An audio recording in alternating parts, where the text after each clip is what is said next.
So, Goodbye. hey, good morning. This is Senate Natural Resources and Energy, and it is Thursday, February 26th. And we are starting the morning with a new draft of S213. The bill soon to be formally known as the Act relating to smart meter and public water systems. Still on topic. With a hopefully a new name soon. So welcome. Morning. Good morning. And we have a new draft.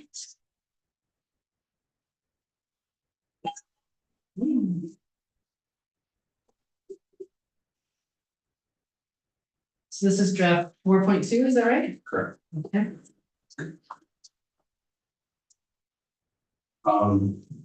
There's really only that one change that ADS requested regarding the cybersecurity council. So that is on, by the way, it's my forgetting budget. Page 3 in section 2, line 13. Upon the request of the Secretary of the Cybersecurity Advisory Council may develop non-binding guidance for public water systems regarding generally accepted cybersecurity practices, including information relevant to metering systems and customer data.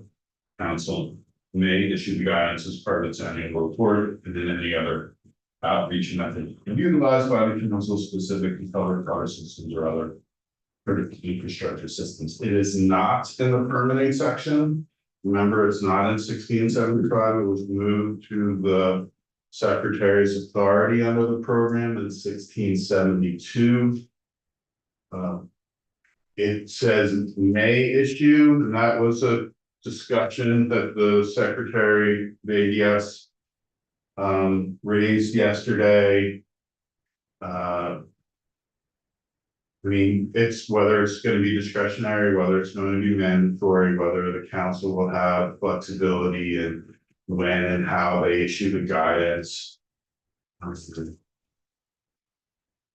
Whether they think it's necessary, maybe the systems haven't changed or they've already issued new guidance. And so it's a policy decision. I understand both perspectives.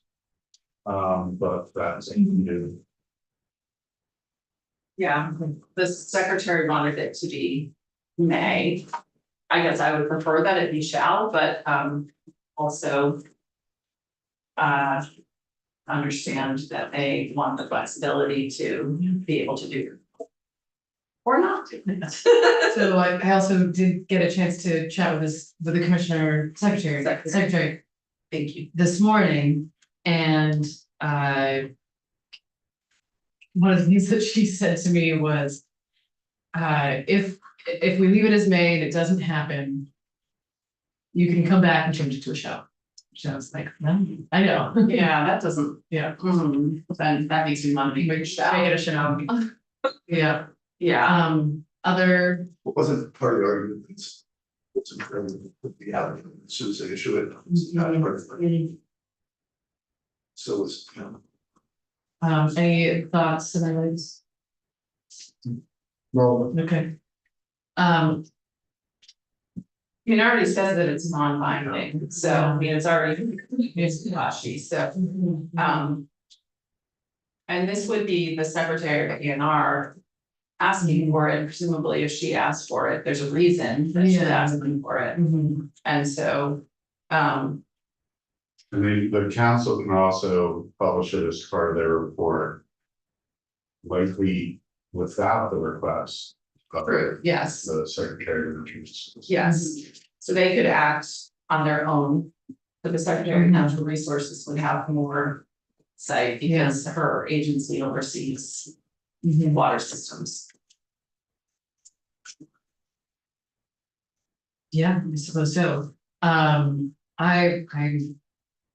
If the will of the group is to move towards shall, I'm open. So I also feel like we need Senator Beck. Well, I mean, we shouldn't take a vote on this anyway without him, and we don't know when he's gonna be back, right? Rules, joint rules. So I don't know what that's gonna be. Yes. So, I just, you know. Should have ignorance here. What difference does it make? I mean, obviously, Secretary A&R wants it. And another secretary is saying that she'd rather have it be discretionary. What difference does it make?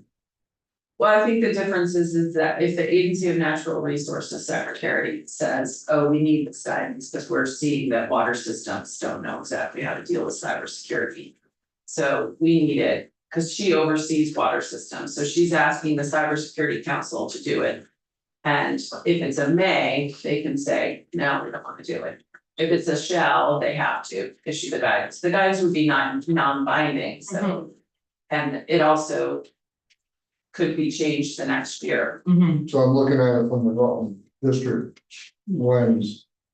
You know, how many municipalities are actually going to do this? I mean, it's how many are going to put the smart meters in? Oh, this isn't about whether to put the smart meters in, this is just guidance for how to protect water systems from cybersecurity attacks. So whether or not they deal with smart meters is not relevant to this paragraph, it's more about, It could be shall. yeah, especially, yeah. It's fine with me. Yes. Just a. Whether it says shall or may or in the first sentence. Would it make sense to say the council may issue the guidance, or with or without request of the secretary, the council may issue guidance? You could say something without the, or on its own motion or upon its request to the secretary. Council may. So Yeah, Right. yeah, because we don't want. Could read this to say that they could go, we have their questions, so we might do it. I think you may need two different sentences, because if you're gonna go with the shall, you're gonna say on its own motion, the council may issue the guidance. Upon request of the secretary, they shall issue the guidance. Yeah, Mhm. yeah, I think that's a good distinction. Yeah. Two sentences and shall. Yeah.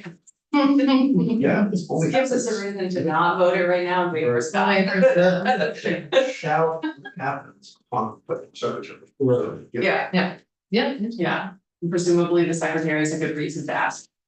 Like, there's been a cybersecurity attack, and we want to make sure it doesn't happen again. Yeah, that feels good watching. Okay. So not voting on this quite yet, and I know, well, We had it for tomorrow. I think it is actually. It is a 9:40. yeah. So we'll do it tomorrow. That works for me. Yeah. And which I think means that we can move on to our other bill with you. 224.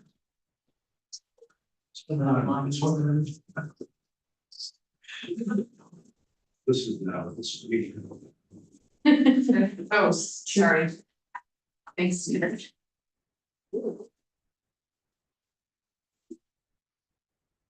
Oh. Okay, so we did ask for some changes. Combine it. Fishing terms. From the late voting. Oh my gosh.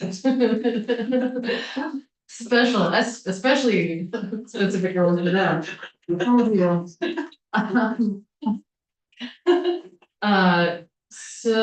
I think it makes sense to walk through the changes that we have asked for. Okay, And then we'll get to the last little bit that we've not talked about. okay, Okay. sure. So again, like a Grady Ledge Council, first change on page 2. It's in the definition of a product use inspection station. It's clarifying, as with the decontamination, they have to be located in a way to collect runoff or runoff surface waters for wetlands.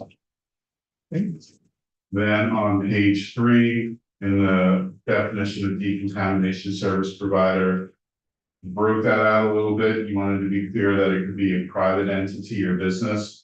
or by a state agency, so it's owned or operated by a private entity or business or by a state agency. Has access to electric power and hot water of over 140 degrees Fahrenheit.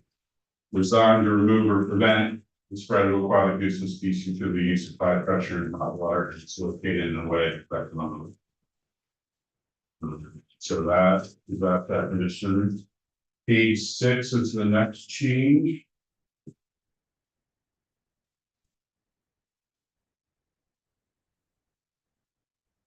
This is the approval of decontamination service providers by ANR. So private business or a state agency shall not operate that decontamination service provider without first obtaining an approval from the Secretary of Natural Resources. An applicant for approval shall apply in the form provided by the Secretary and shall submit information demonstrating that the proposed site provider satisfies all of the criteria set forth in the subdivision 1420 area.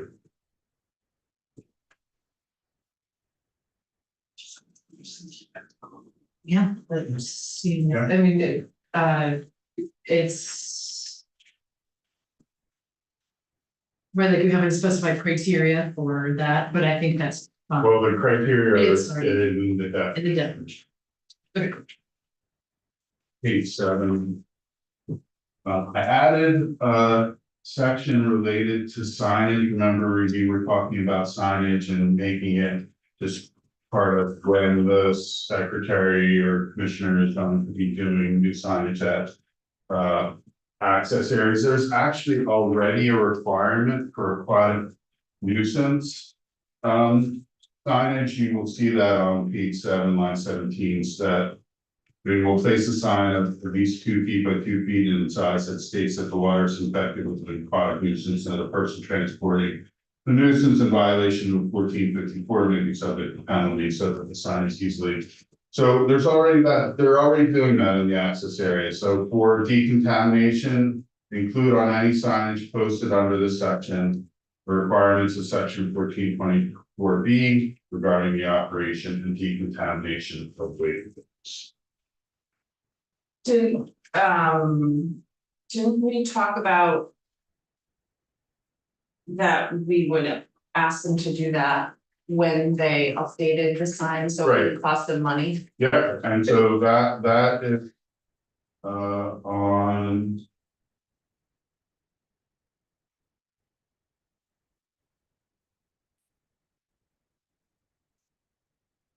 page 14. Oh. Line 17. When the agency is posting signage or replacing signage that is state fishing access area or other than public point of access, the agency shall include information on the signage regarding the requirements for the operation and decontamination. So that is actually consistent with that section I went to that said when they're posting according to those requirements, they're going to put decontamination operation requirements for wake boats. Okay.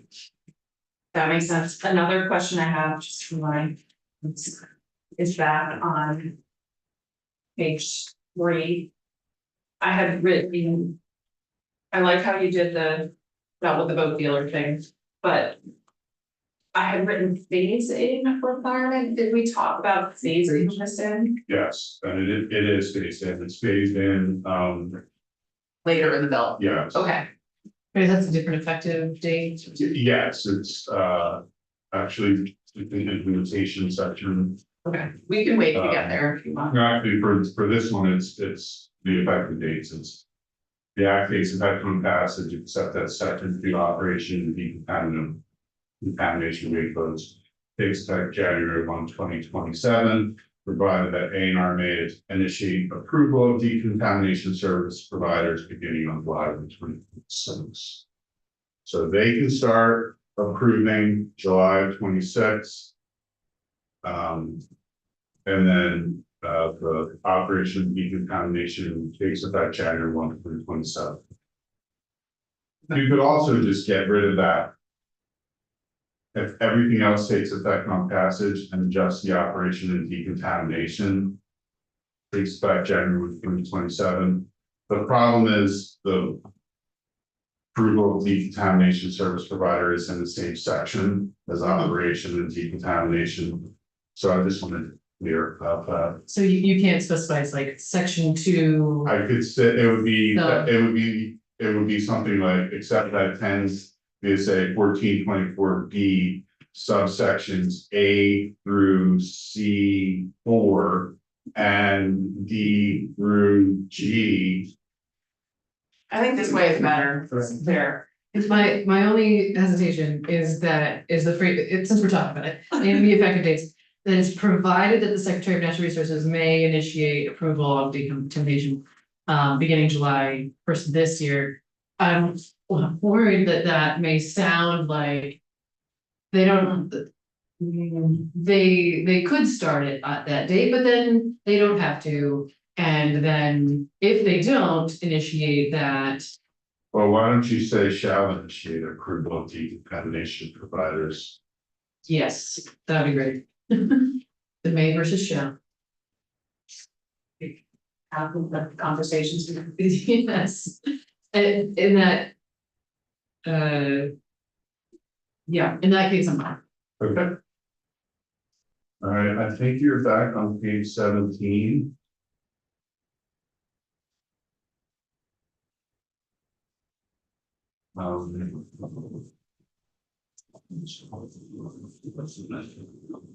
Did we do 15?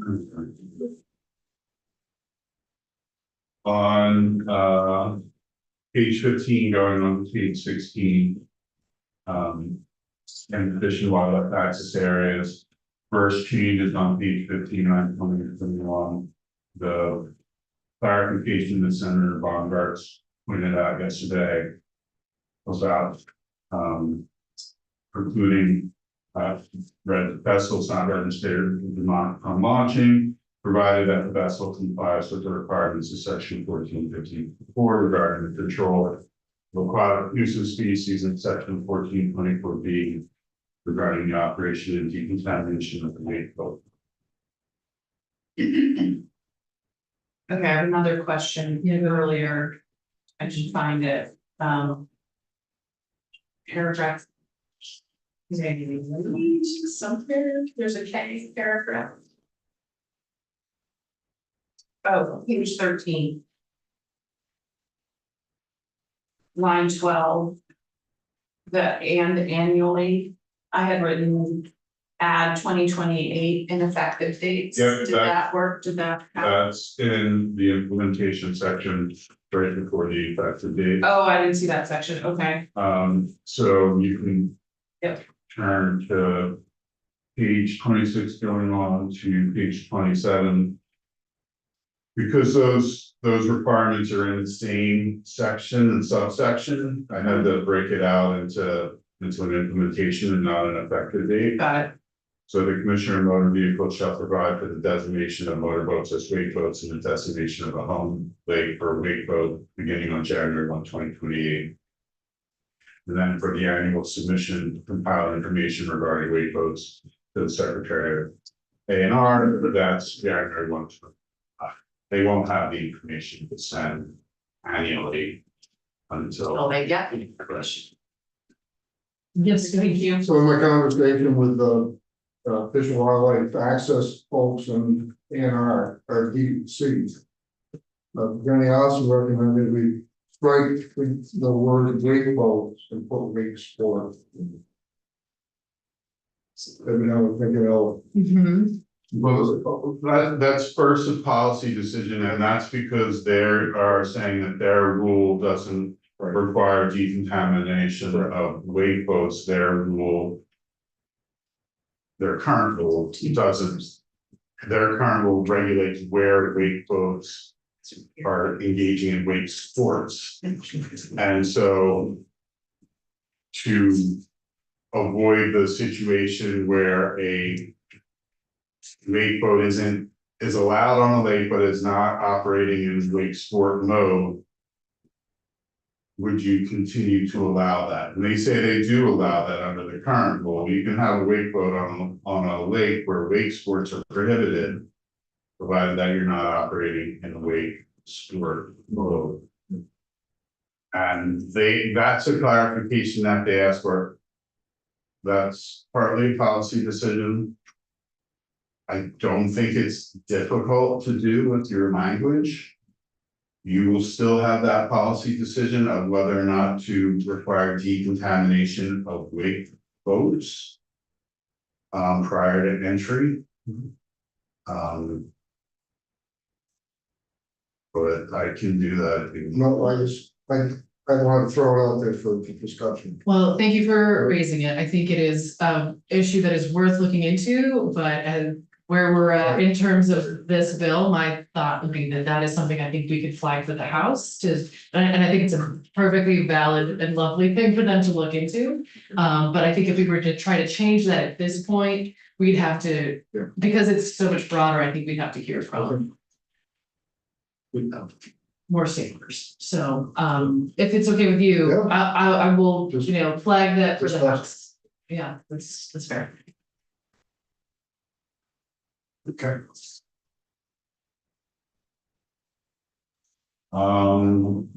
So page 17. Or no, page.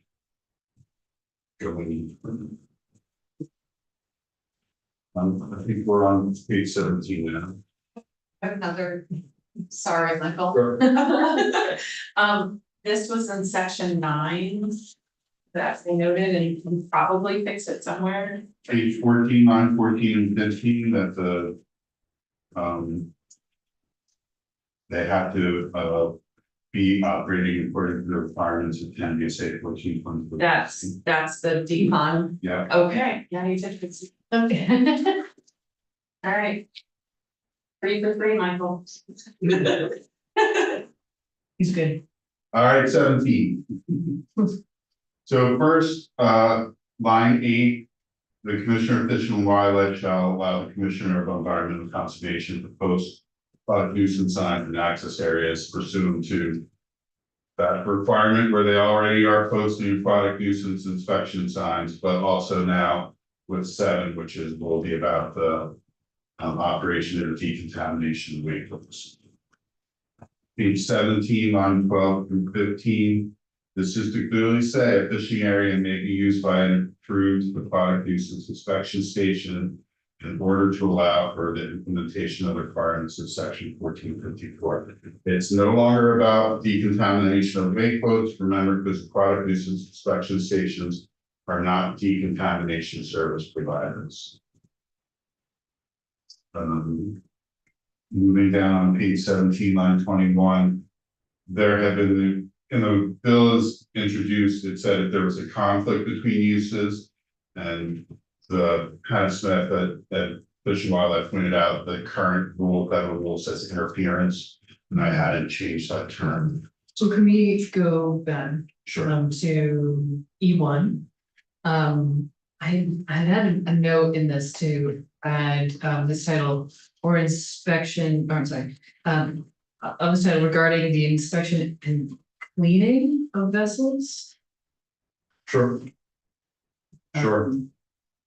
I tried to reference that authority on page 17, line 15. Mhm, Where it's inspection and the removal of aquatic nuisance species. mhm. I don't know if that addresses your concern. So is what's in 1454 just about it? I feel like I should go back and look at 1454. It's inspection, and then when they have identified the species, there's the removal. Okay, so. Yes, good. What happened if you just put cleaning, so, You could do that. not cleaning of, but. species. Well, cleaning that too, sounds like you're cleaning the aquatic species, not. Polish the muscles. I don't have the full 14 in here. So let me pull that up and I can read the language that is in 14.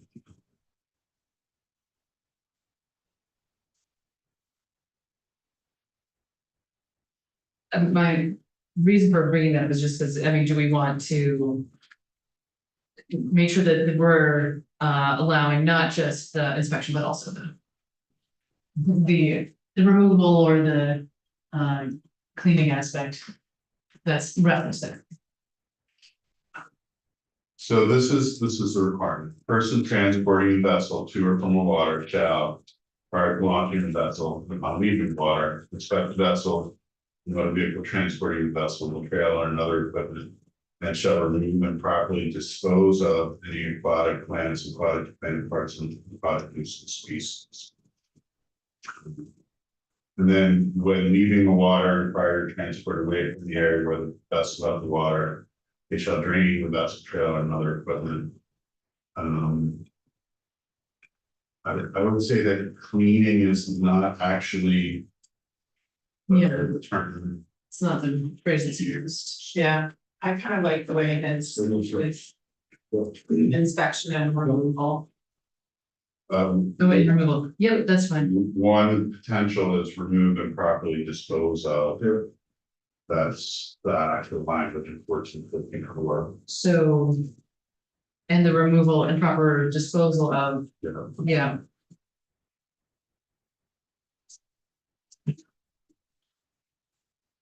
Good.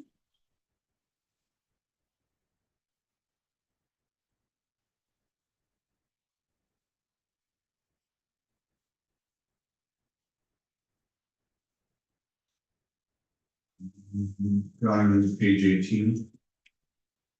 This. Is really just lines 8 through 11 to remove the reference to a decontamination service provider. And this is the directive that the Commissioner of Fish and Wildlife collaborate with any local or state entity as opposed to staff to collaborate and then maintain an aquatic nuisance inspection station at an access area. Remember, you're not going to put decontamination service providers at an access area.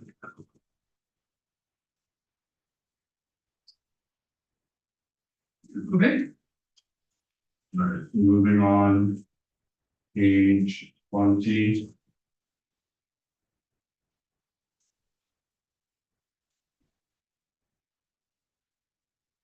This is the priority of uses under the access area rule.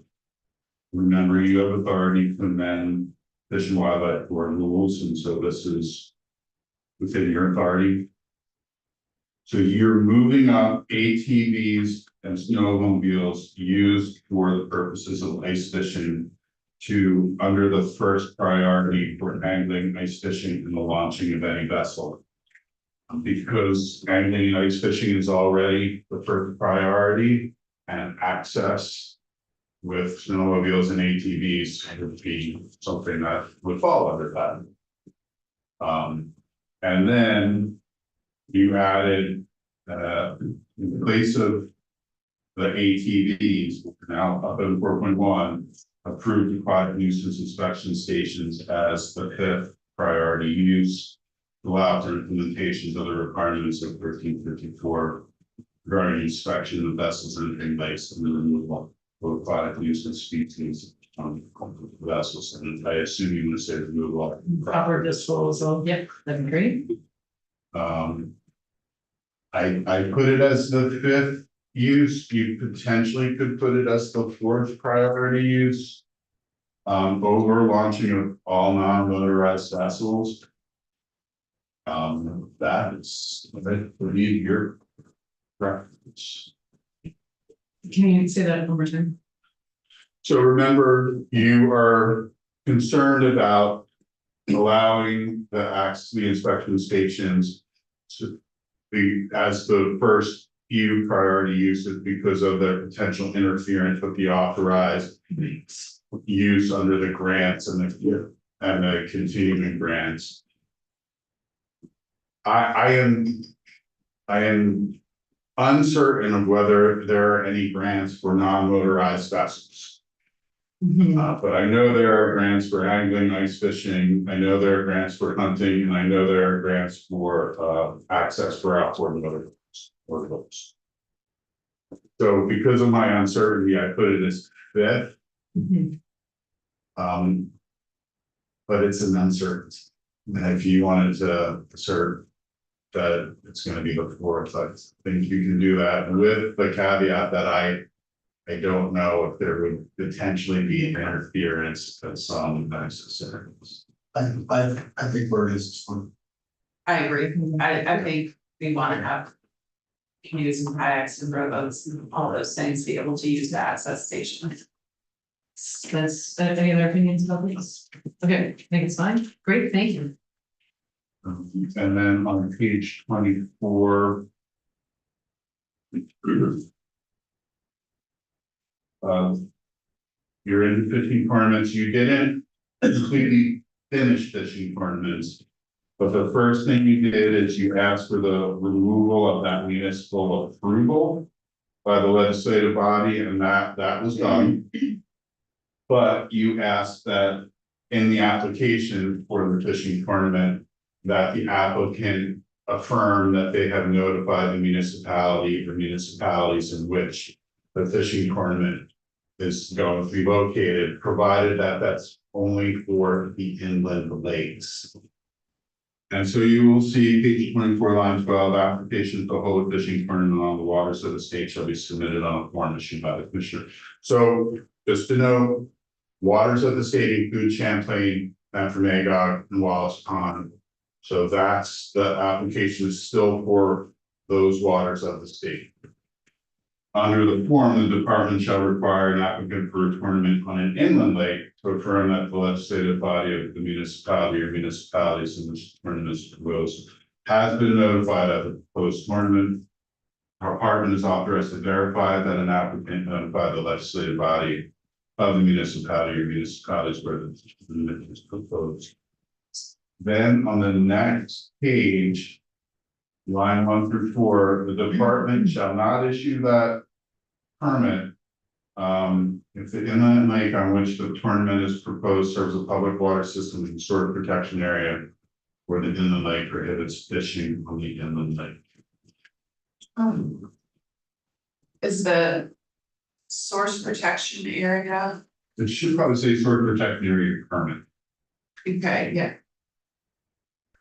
And is that, Okay, so it's a, Yeah. so if it's a public water system, And it doesn't prohibit fishing. It's Right. applied. Yeah. Okay. and is the source protection area permit? Should we reference what that is, or is that a thing that people? The source protection. Area permit. I mean, you mentioned it yesterday, because, I used to be in there. Right, It was like we had a source protection. so I don't know, maybe just, Do you think it's adding I like a can- reference? There Yeah. is. Yeah, cause it's a legal thing, it's not just something we made up. I mean, if we make it up, it becomes legal, but no. it's, I can cite the.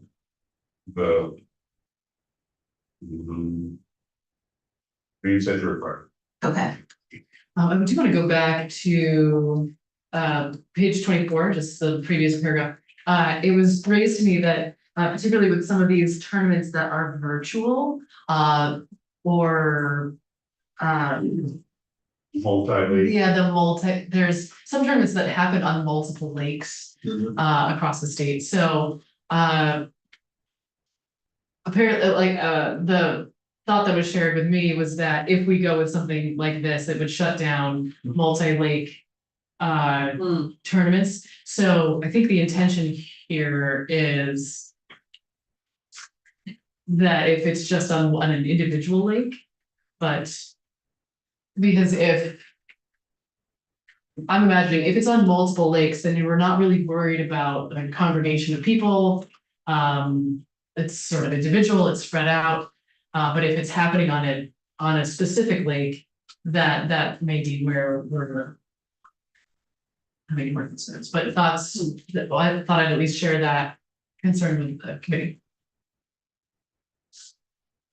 So if I can ask, so what we're saying is that, all they have to do is notify the municipality.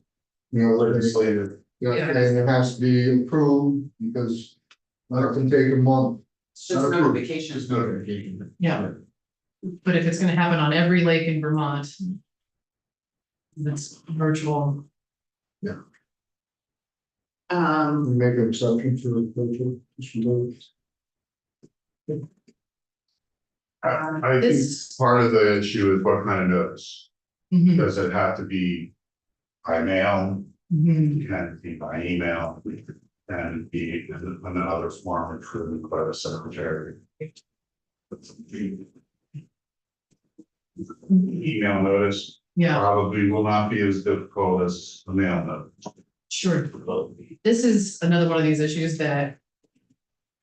I think could be worked out in the house if we wanted to just do it, but. Well, I think that's- that's a good point. I mean, if we specify notification may be completed by email, then.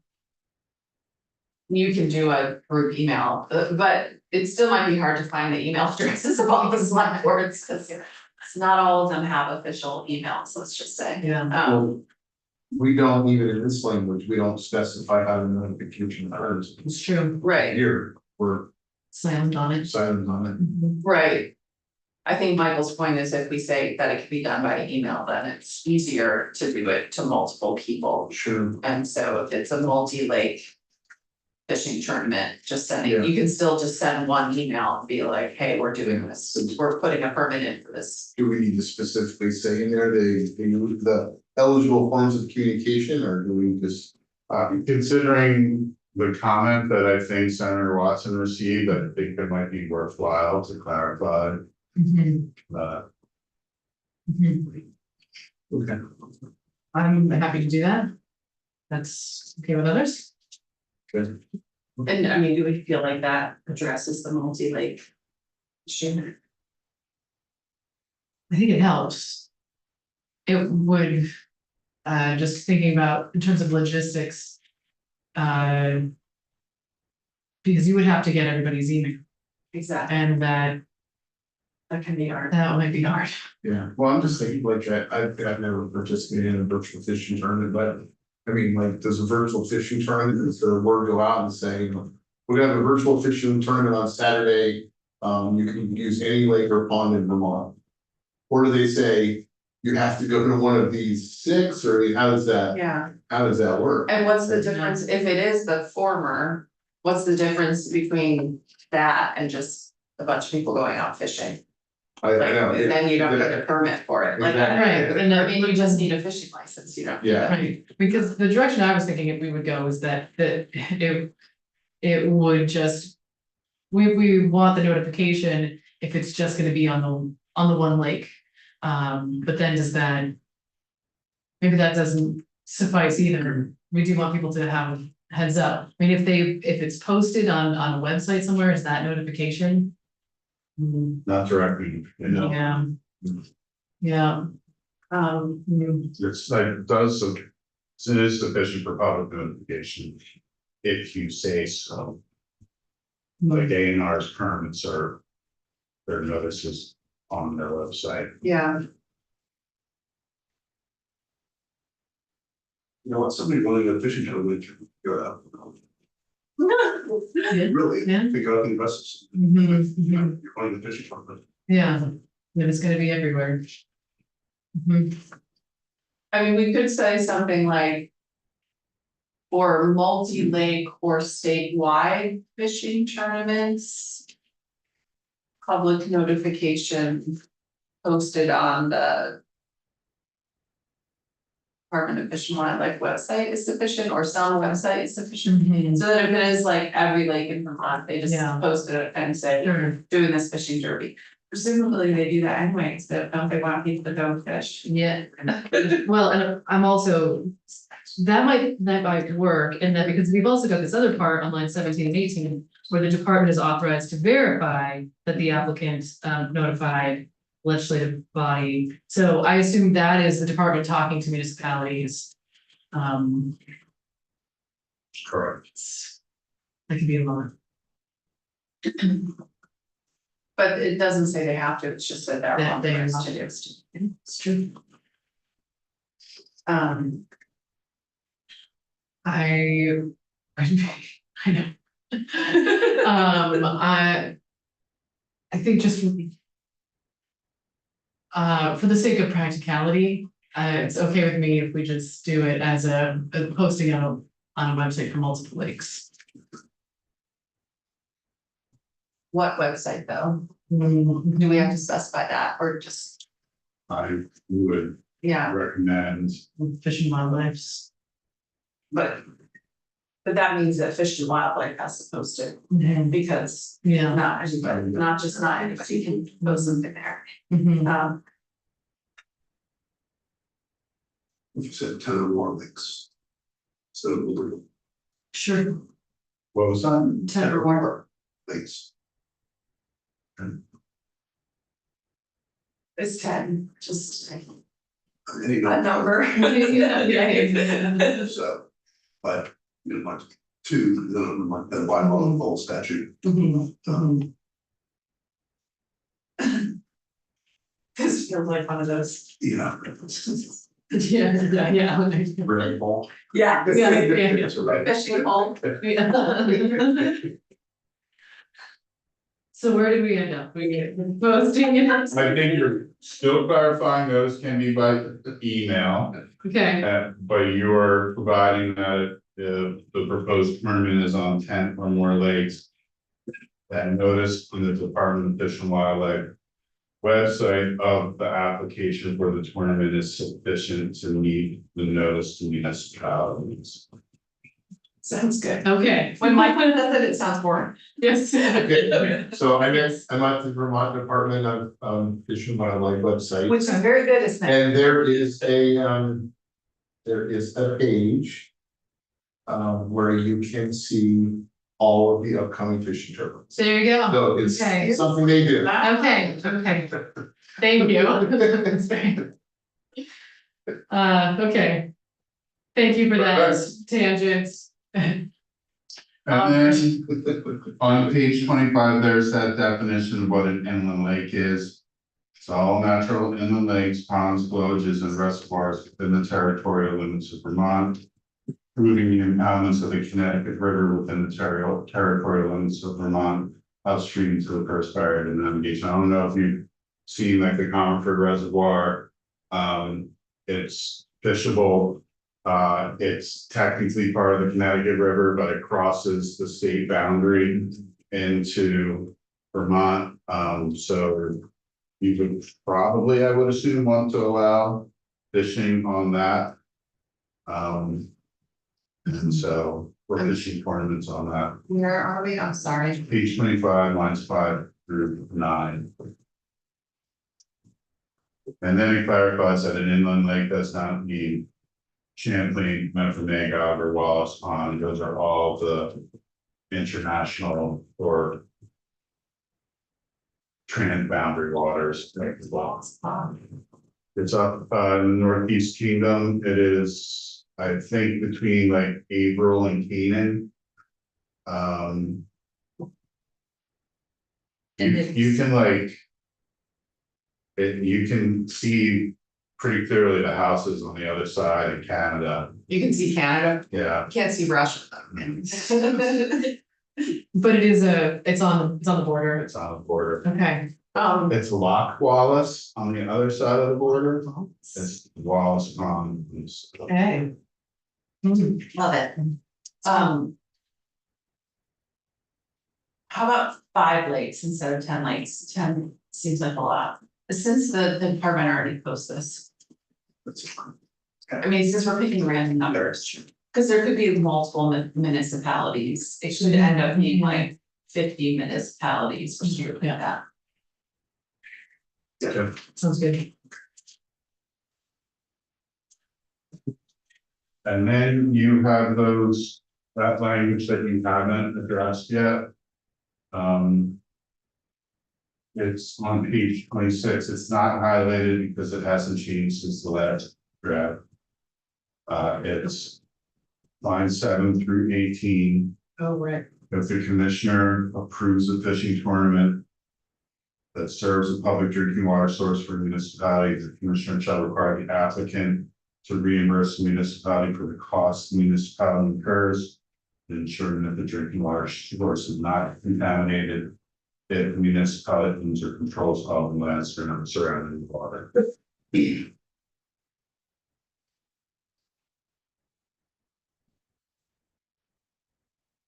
If there's a fishing tournament held, we had this conversation about insurance. Cause I would think that if a fishing tournament does damage. Then they, anyway, like. Wrecks a dock or contaminates the water because they spilled out the gasoline or something. Then the fishing tournament would be liable for that damage anyway, right, under. I don't know if I'm the attorney for the fishing tournament. I have a disclaimer that disclaims all liability for gross negligence or recklessness by the participant. So then it would be on the individual angler who spilled the gasoline or broke the dock. I'm just thinking like, is this necessary? Because if there's damage done. And the municipality can prove that the damage was because of the tournament. Then wouldn't the tournament be liable for it? I'm looking up insurance requirements right now and Well, so this is, I think of this as separate from damage in with the instance of, the municipality feeling the need to, patrol their boundaries so that, trespassing didn't happen.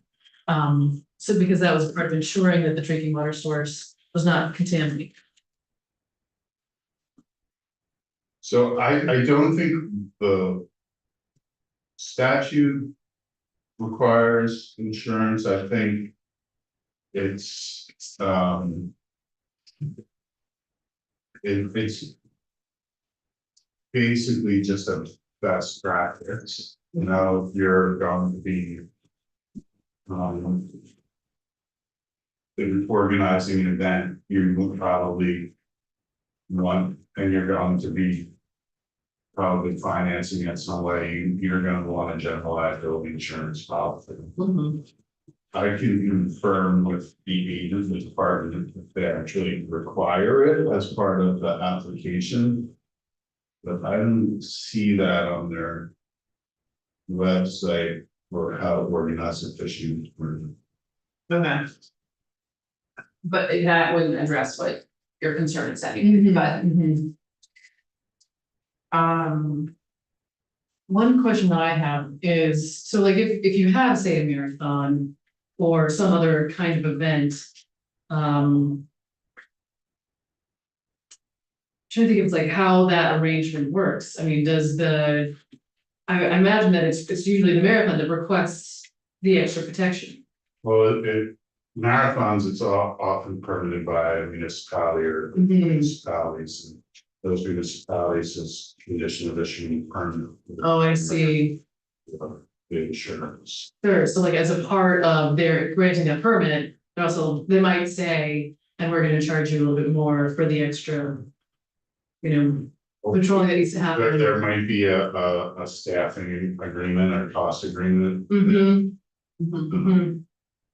that wouldn't happen in this case, if they're not getting a permit from the municipality. If they're directly not getting it from the municipality, and it's what I don't see that type of condition in what the department is posted for fishing tournaments and their tournament FAQs. Looking at their application, there's no mention of the organizer getting insurance.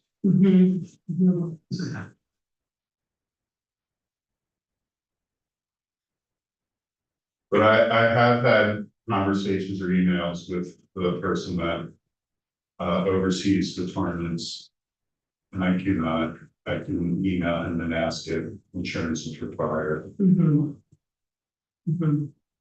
Even if insurance is required, it's more, yours is broader than just damage, Yeah. it's like, Liability. Mhm. well, also just the cost of. Maybe having additional security or something like that. Yeah.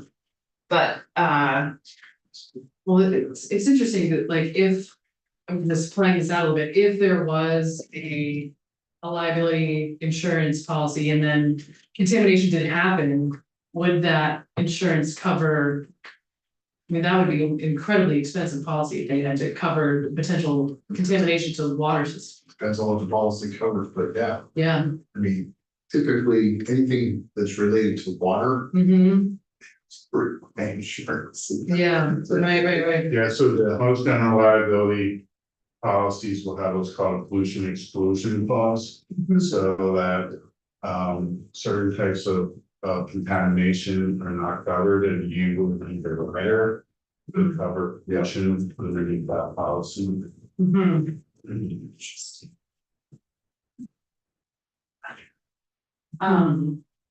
yeah. Right. I don't know, if we had anybody come to us from VFW or a municipality and say, like, we want these terms to be insured.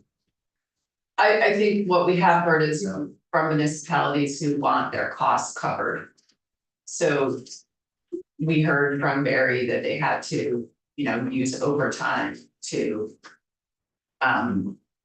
Sort of. Do security around the pond where the fishing tournament was supposed to be, and. They wanted to get reimbursed for the cost to the city for that. So I brought up insurance because I was thinking, would insurance cover that kind of thing? Mm-hmm. But, so I think there are two separate issues, is the insurance liability if there's damage done versus the cost of extra. Personnel or whatever. for the- That's just an invoice, then they would just invoice. Yeah, so this was a question of can a city, charge the fishing tournament, the cost of the extra. Security or whatever they have to, like they would in a, some other event that is happening. Yeah, I would say yes. But I don't know if it's done through insurance. Right, I don't know if it's done through insurance either, so, I mean. Senator Rogers, do you have some? Well, there's two different issues here. Mhm. So what is the reimbursement? Mhm. Reasonable costs, that's intangible. And the insurance, I don't know.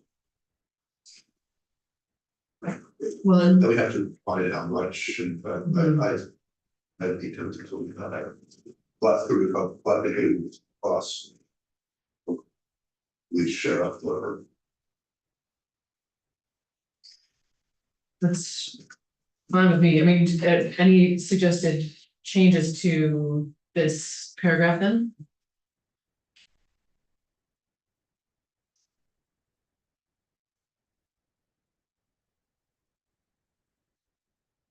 I mean, I heard you use the phrase like a reasonable cost, which I think it's, Well, no, I Makes think it's probably fine. Services quality, it doesn't have to be completely no, it does, so that's at the end, it's like line 12, this is an issue I have to think about through the small bill yeah. is. What if you own half of the budget in your drinking water? Mhm. It's the drinking water in other municipalities just as important as berries. Berries happens to own the whole way around. So I've been thinking about this the whole time, but Mhm. we should really be thinking about drinking water. Yeah, then we get into the complications of what do you do with Lake Champlain? Mhm. Or multiple Or we just take municipalities, Chinese staff down for them. yeah, Okay, I'm fine with that. I don't want to go down to. yeah, Talk about right, this, this. us. Fair enough. I would love to hear it. Let's put it first. Yeah, it does feel like a a small step towards thinking about a different set of requirements for drinking water sources. That's kind of a new idea for us, so, for Vermont. Okay, any objections to keeping it or suggestions on modifying? I'm okay with it. Okay. All right, page 26, line 13 through 18. I will say that I do think some rewriting's done here because you previously said applications are gonna be on the form that's issued by the commissioner for when they notify the municipality. I didn't change it because you hadn't reviewed this language yet, so there's gonna be some rewriting involved. But the specific substantive requirement is the form shall require the applicant to identify an access point to waters for participants in the tournament. And if the access point is on a private right of way, whether the applicant secure permission to use the right of way for the proposed tournament. So, okay? Super. Sure. Great. Okay, Okay, then we already looked at implementation for wakeboat registration. And you've already looked at the effective dates. oh my gosh, we made it. Well, I have to run a little. Oh, you do, okay. Oh, 25. Okay, all right.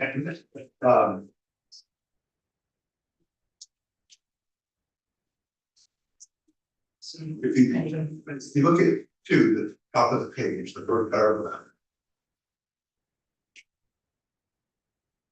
Isn't this going to encourage municipalities to say no fishing? Like it already allows fishing now, like on the shore. So if you tie it to the permit. No, I think I probably lost it. Oh no, I did. It's a public water system permit. Those are those public water supplies that are serving drinking water for a certain number of people. And it's one of the conditions is the source protection area, and that source protection area can have. It's effectively conditions for the use of that area. Okay. So if in a permit issued under 10 VSA 1675, the conditions of the permit limit or prohibit fishing in the source protection area. So it's something that ANR is going to issue. It's not something that the municipality, they might apply for it, but it's ANR will approve it. It's not just up to the municipality to decide. Okay, No. no, that's, I'm just parsing, like somebody standing on the side fishing, like in the water. But it's the water and gasoline and everything that goes with it, that's a different. So I didn't want to just encourage like areas to say no fishing at all, because then they'll be protected. So, okay. Depends on what the conditions are. Yeah, okay, all right. I got Styles Pond, which is no boats, just fishing for their own. So here's the actual condition authority that ANR would have, that they could, as part of the public water system permits, require the person owning or controlling the system to adequately control and protect the public water source and source protection area. So that if there's a prohibition on fishing, part of that condition, that would be where the department would be prohibited. Okay. It's just. That was not a big rabbit It's hole. only a foot deep. Yeah. Just some clarification on the agenda. Yes. So we had a possible vote on 213 today. Mhm. Can we vote on that today? Don't think that we have Okay. time today, so you've gotta go make some edits. Yeah, I would want some time. Yeah, that's Either fair. tomorrow, can we add S324? What I can do. Is that That's great, and so if we can fit in, both tomorrow? yes, That'd be great. that'd be Okay, amazing. thank you. Yeah, so good. Do you, and you feel comfortable having a draft for both of these ready for tomorrow? Yeah. Amazing. Okay, thank you. Made it through. Okay. So we are. Yes, sure. So we are gonna switch gears now to S 138, commercial case. But I do have a question. We are joined virtually right now. Thank you, Michael. Joined virtually by Jennifer Convita. Welcome. Hi, thanks. I know we're expecting our CEO, Joan Goldstein. I just saw her. I thought she might be having trouble connecting, but she should be on any minute. Okay, well, I think it's probably worth taking a few minutes then to wait for her if you're anticipating she's gonna be joining. So let's take a little break until you all are ready. Thank you. Great, thanks. Let me.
Good morning. Hi, good morning. How are you? Good, how are you? Good.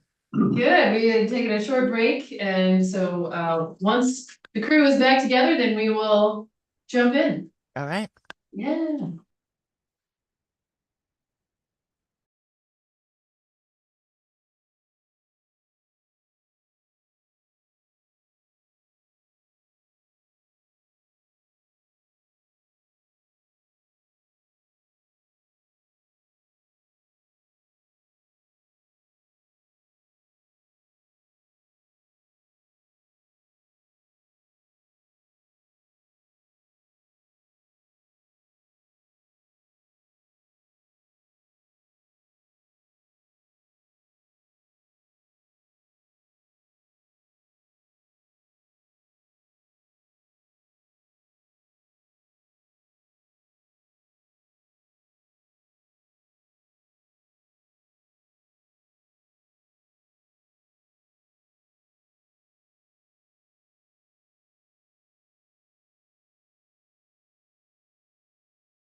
Bye-bye. Bye-bye.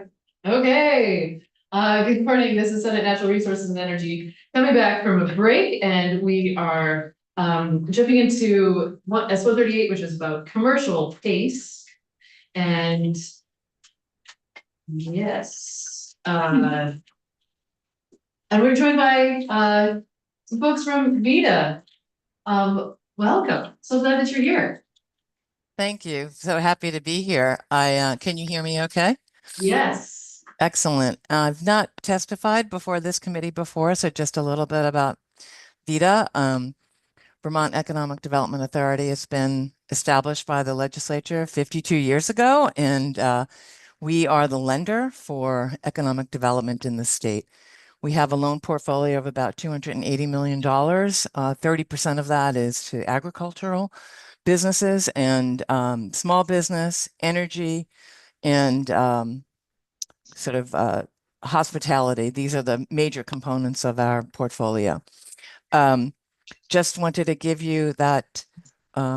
Also, I'm joined by Jennifer Emmons Butler, our chief counsel. We looked at your draft legislation, and hopefully I'm looking at the most recent one. I don't know if there have been changes to it, but we were intrigued by the idea of CPACE, with the idea that this could lead to further economic development in the state and wise choices for businesses and property owners throughout.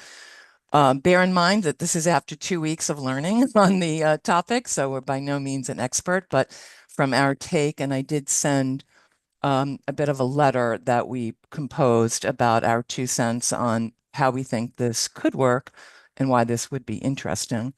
So the committee has that, I think. I think I'm gonna just double check here. I don't have it on the website. Okay. Did you send it to me? Yes, I think so, but I can. I'll get it. Okay. If it's here.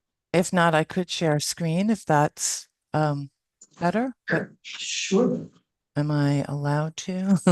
1 minute, takes a minute to, You're about to be. yeah, there you go. Okay. Share now. Oh. Okay. All right, let's see. Do you see what I'm looking at? Yes. Okay. Oh. I don't, I'm not sure what happened to it, but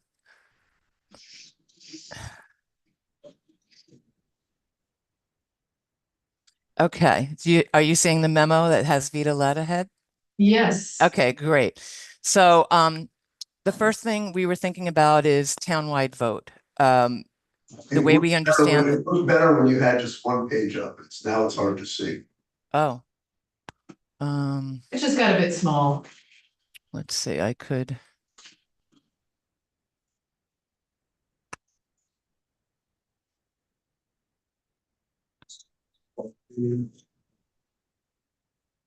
Oh, is that too big?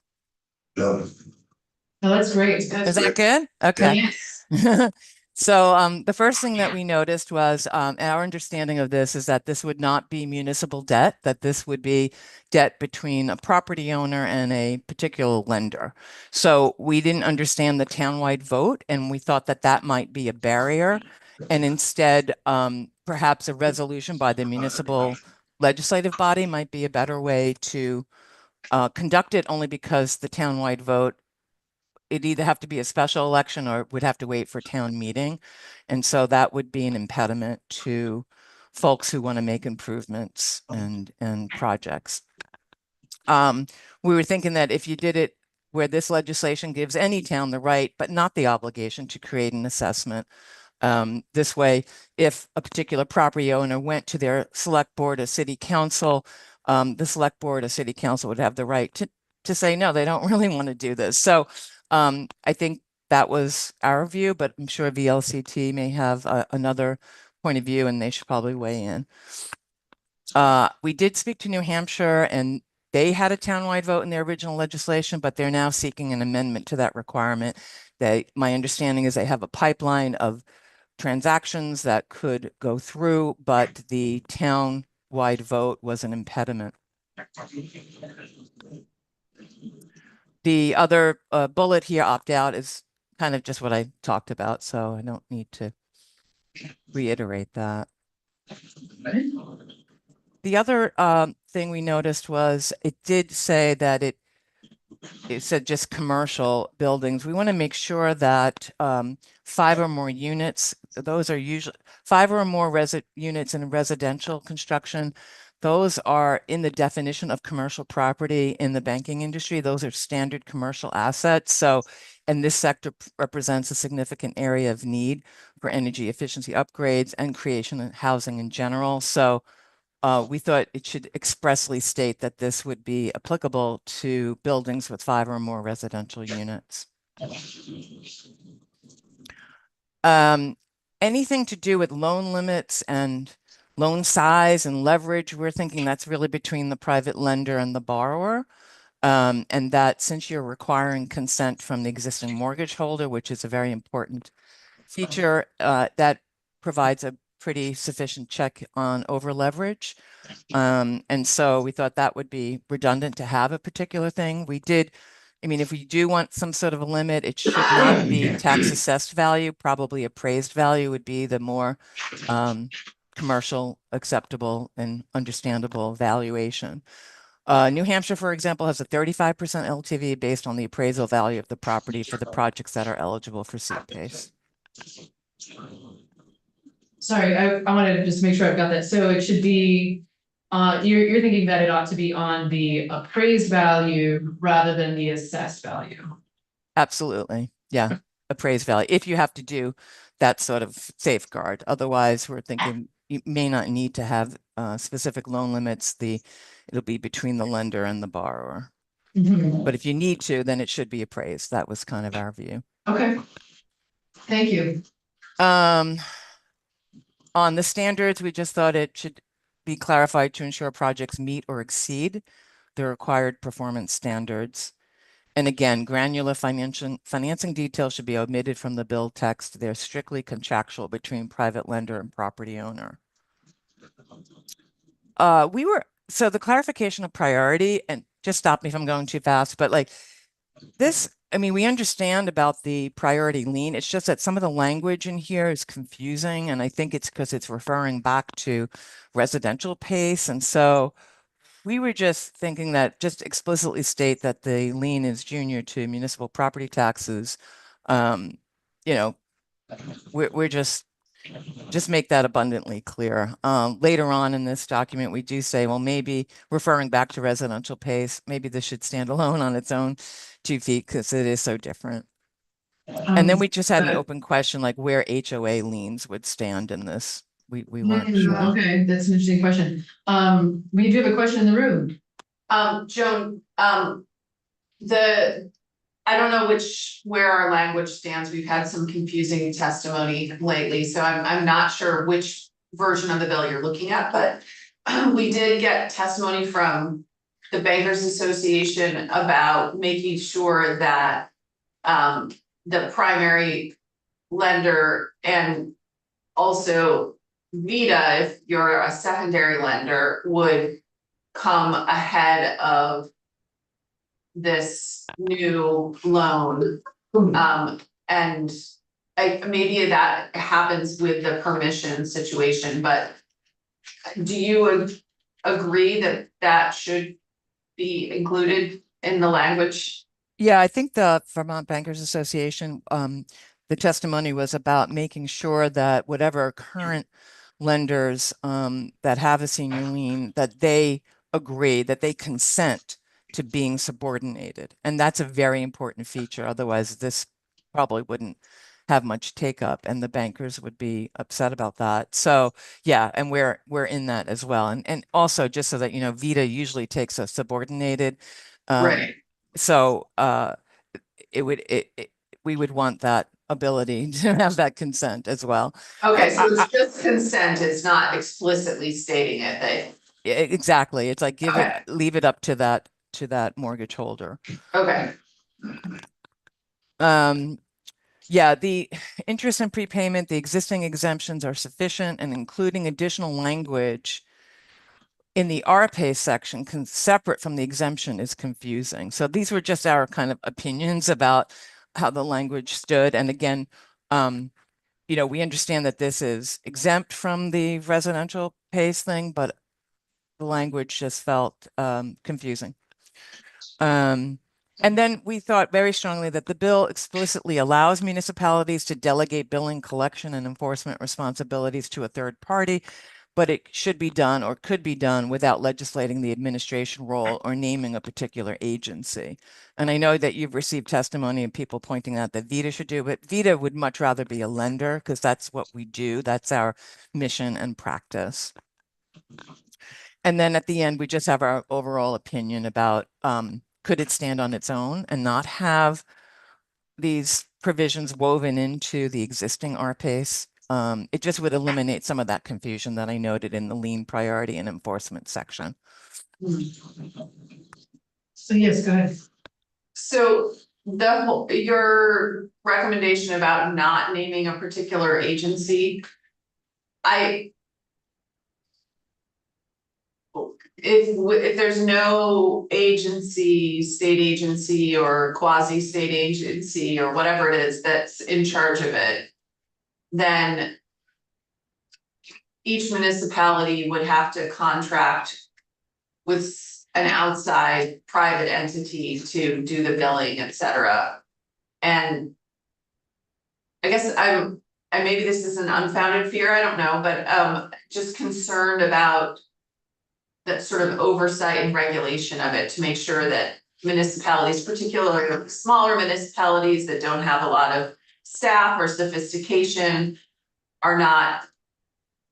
I want to make sure they're protected and that there's a sufficient amount of oversight. And do you feel like them just contracting with whomever would be sufficient? Yeah. So I understand that the fear of that. I think that in practice, I think what has happened, like on the RPACE side, like I think Efficiency Vermont was appointed it and they did all this upfront work and then there was very little take up. So I think our view is sort of, well, let's see how what the demand is like. Let's see what the how this will be received and whether or not there's use. And there's always time to go back to then appoint someone to do it. And our view is the same thing. Like we could never sign up to do something like that without knowing what the appetite is and in actuality what the issues are. Now, maybe the LCT might feel differently. I don't know. It is a quasi-regulatory role, I guess, in terms of making sure everything's right. So perhaps a state agency is more relevant. But again, I think the fear is that there's going to be all this upfront work and then there may not be that much take up. So that was kind of our practical approach. First, we were thinking, well, maybe it should be a pilot. Well, in actuality, it is a pilot in a way because they'd be enabled, but they'd still have to approve of particular property owner. And the lender would still have to approve that this made financial sense, that the borrower was, capable of paying this, assessment. So yeah, that was kind of our thought. I understand your fear, but maybe we need some experience under our belt of actually having this enabled and see what the activity is and what some of the points are. And yeah, and then see about whether a statewide administrator, like in other words, I don't think the administration role is going to make or break whether or not people use this. Okay, it's more from my perspective of, protecting the municipality from getting taken for a ride kind of thing. Right. No, I understand. Yeah, and yeah.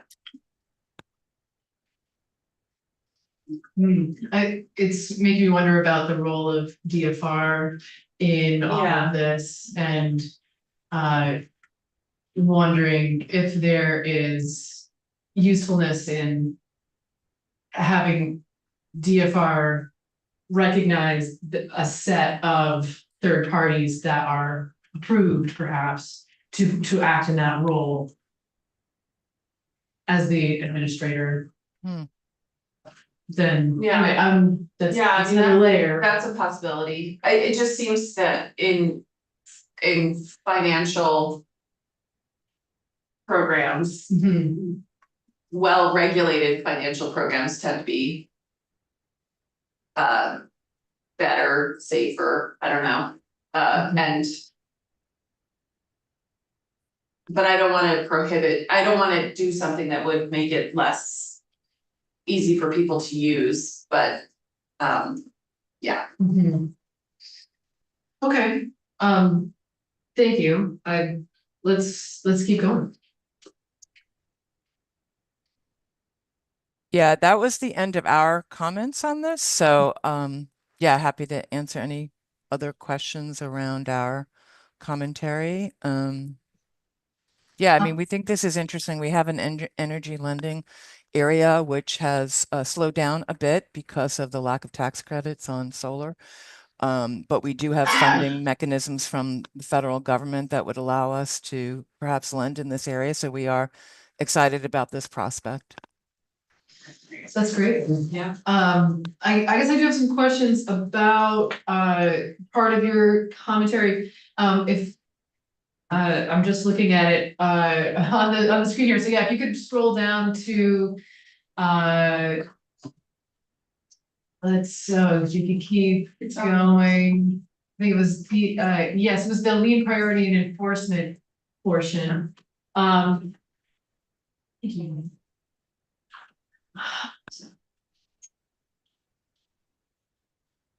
think I may just, need to. I'm interested in, you mentioned that some of the language is confusing.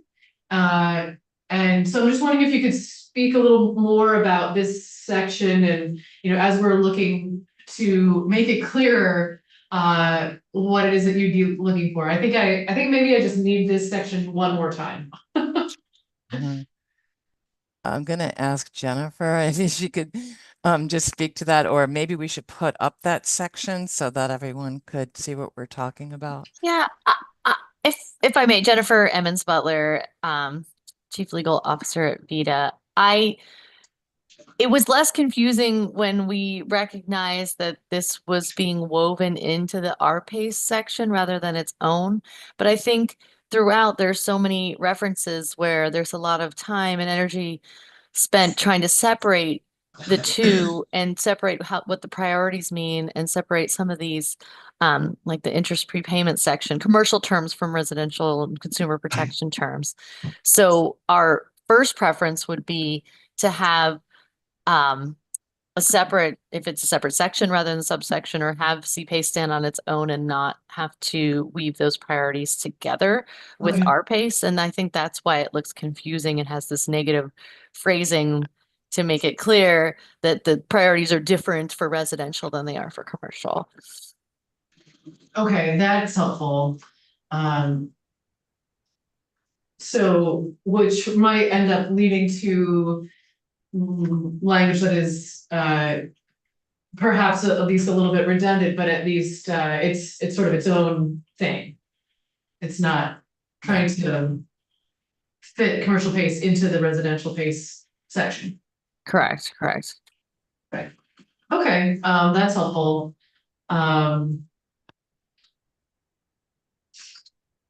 Okay.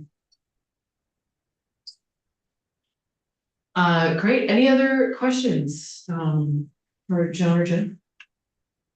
Okay. Thank you. Really appreciate, you taking the time, and, glad that we got to connect on this, file instance of, after delays. So any further questions or comments from the committee? So ask question. This is Ellen. Yeah, Instead of Ellen Washington, just. yeah, for sure. Okay, thank you so much. Thank you. Thanks very much. Thanks for having us. Bye-bye. Okay, so, Now the schedule, Ellen, 11. this is true. Any thoughts or comments about what we just heard, before we, take a break till 11? What is the sort of plan for the bill in terms of? Yeah, so trying to hear from some more people on this. So we need to hear from VLCT. We're gonna hear Chris Delia tomorrow. Yeah, is VLCT over it? Not on this. Okay. No, and especially with Michael Yaki's suggestions from the other day, do those make sense? And so that was one thing that we asked Chris Delia to look at, his opinion about any of those. because we haven't modified it since Michael Yeah. Yakin's suggestions. So, and before we got a new draft, wanted to just hear from folks as to, you know, if those suggestions were in line with what they thought would work. After we get that, then the thought is that we would get a new draft and refine it any further from there, and then vote on it, once we're back from break. So this may be one of the last planes to land. That's just so that we are sure that we're hearing from everybody.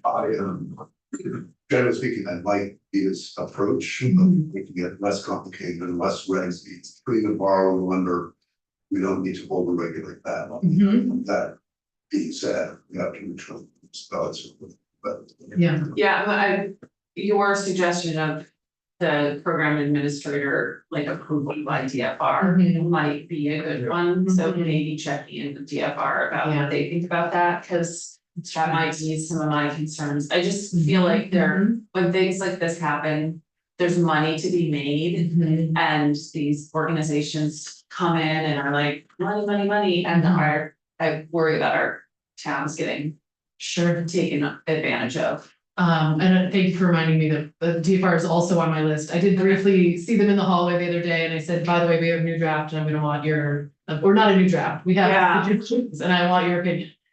So alerted them to that, so they're on the list to get in. Yeah, Well, I missed most of the testimony, but then I'll redo it, all right? okay. Can you, give me just, were they generally in favor of Do you it? mean Vita? Yes. Yeah, that sounds like they were excited about it, actually, which is encouraging. And that they were mostly interested in being a lender, for this, kind of situation, but, it sounded like they had some suggested tweaks to make it, easier for it to move forward, for it to, work for developers. Good, thank you. Yeah. I think that's, there's, great, so that's the plan moving forward, so we'll continue to hear more about this as we can have people in. Okay, and otherwise not planning on asking for a new draft until we've heard from people, unless there are changes that we feel clear we wanna make ahead of time, but. It feels like there's not, I don't have a set of things that I'm like, oh yeah, we should just do best things. Yeah, I mean, I'm starting to have a set of things. Okay. Yeah, I need a little bit more time to go through the draft and this testimony. Mhm. Yeah, it's fair. But we won't be past this tomorrow, we're gonna No. deal with this after break. Yes, that is the plan. Okay. Yep. I'm like, hopefully, 2 or 3 other folks can. Yeah, we have, 213, 224, and possibly 219 yeah, as well. So. yeah, you could put that as a possible vote. Yeah. And I can just give you guys a really quick preview on that. That's the Energy Navigator bill. And the Public Service Department is doing a report that's related, and they are willing to tack on recommendations about Energy Navigator programs onto their report and report back to us next year. So that it would, Efficiency Vermont was not interested in doing it, so it's more or less the same thing, but having Public Service Department do it, and Al and check. ESD is coming in tomorrow to tell us. So Yeah. seems fairly simple, it's just a report, they're already doing something, so. And we're gonna have a draft that he's feeling good about, we think.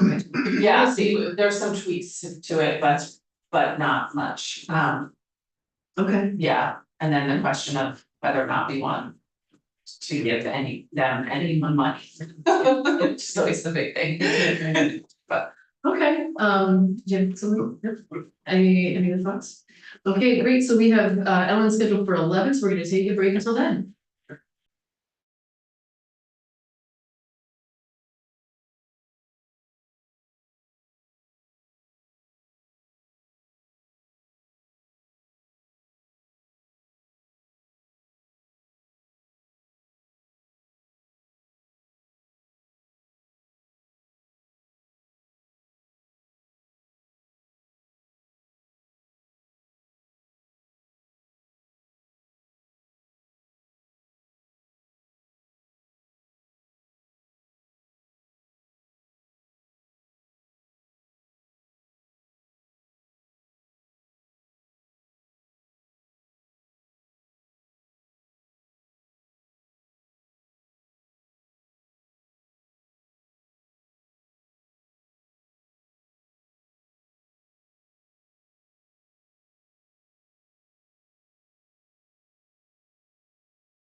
Okay,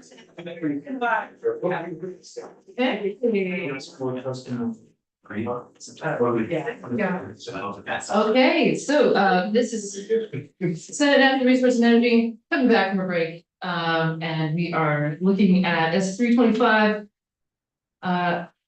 Updating Act 181. Nobody's sitting behind me. This one's good. I did that intentionally. I appreciate it. You're a little blocked by it, but I can, it's like. So all that we have for a draft is 1.2, which I think was the, Only draft. yeah, so. The plan right now is to walk through this bill as it exists. And as a committee, talk through the different pieces, what it's doing, are there changes that we want to see at this point? Right, okay, so I'm gonna just turn it over to our legislative council. Welcome. Legislative Council, So, S325, draft 1.2 was dated February 10th. So, section 1 is an intent section. It says the General Assembly finds that Act 181 of 2024 represented a substantial reconstruction of Vermont's land use review framework. This act is intended to provide technical clarification, transitional certainty, and implementation alignment consistent with the intent of 2024 Act as a result number 181, without altering its underlying policy goals.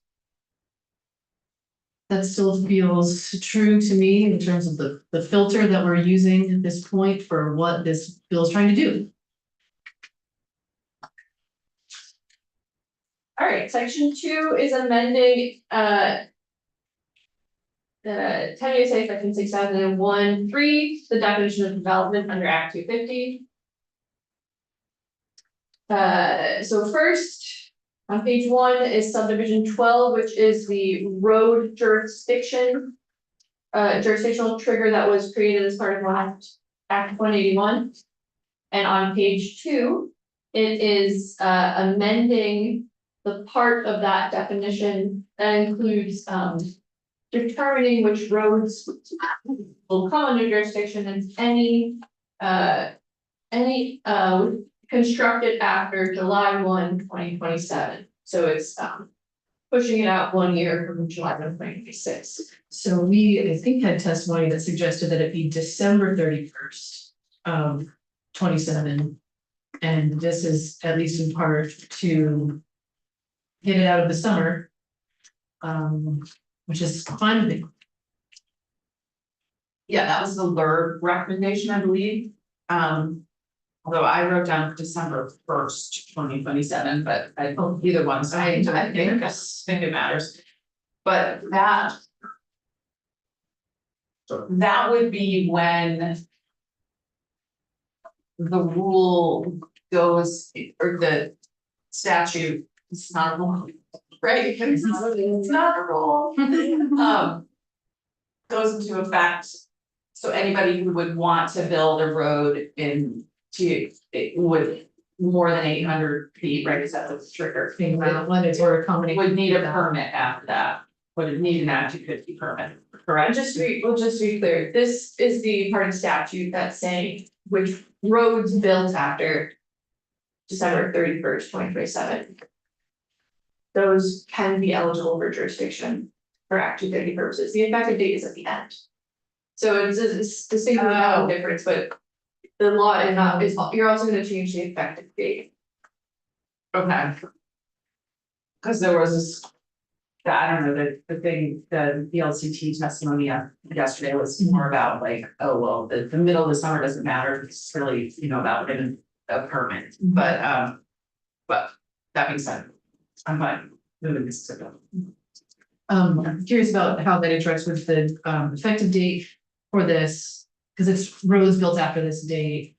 But then for this section, it wouldn't be effective later.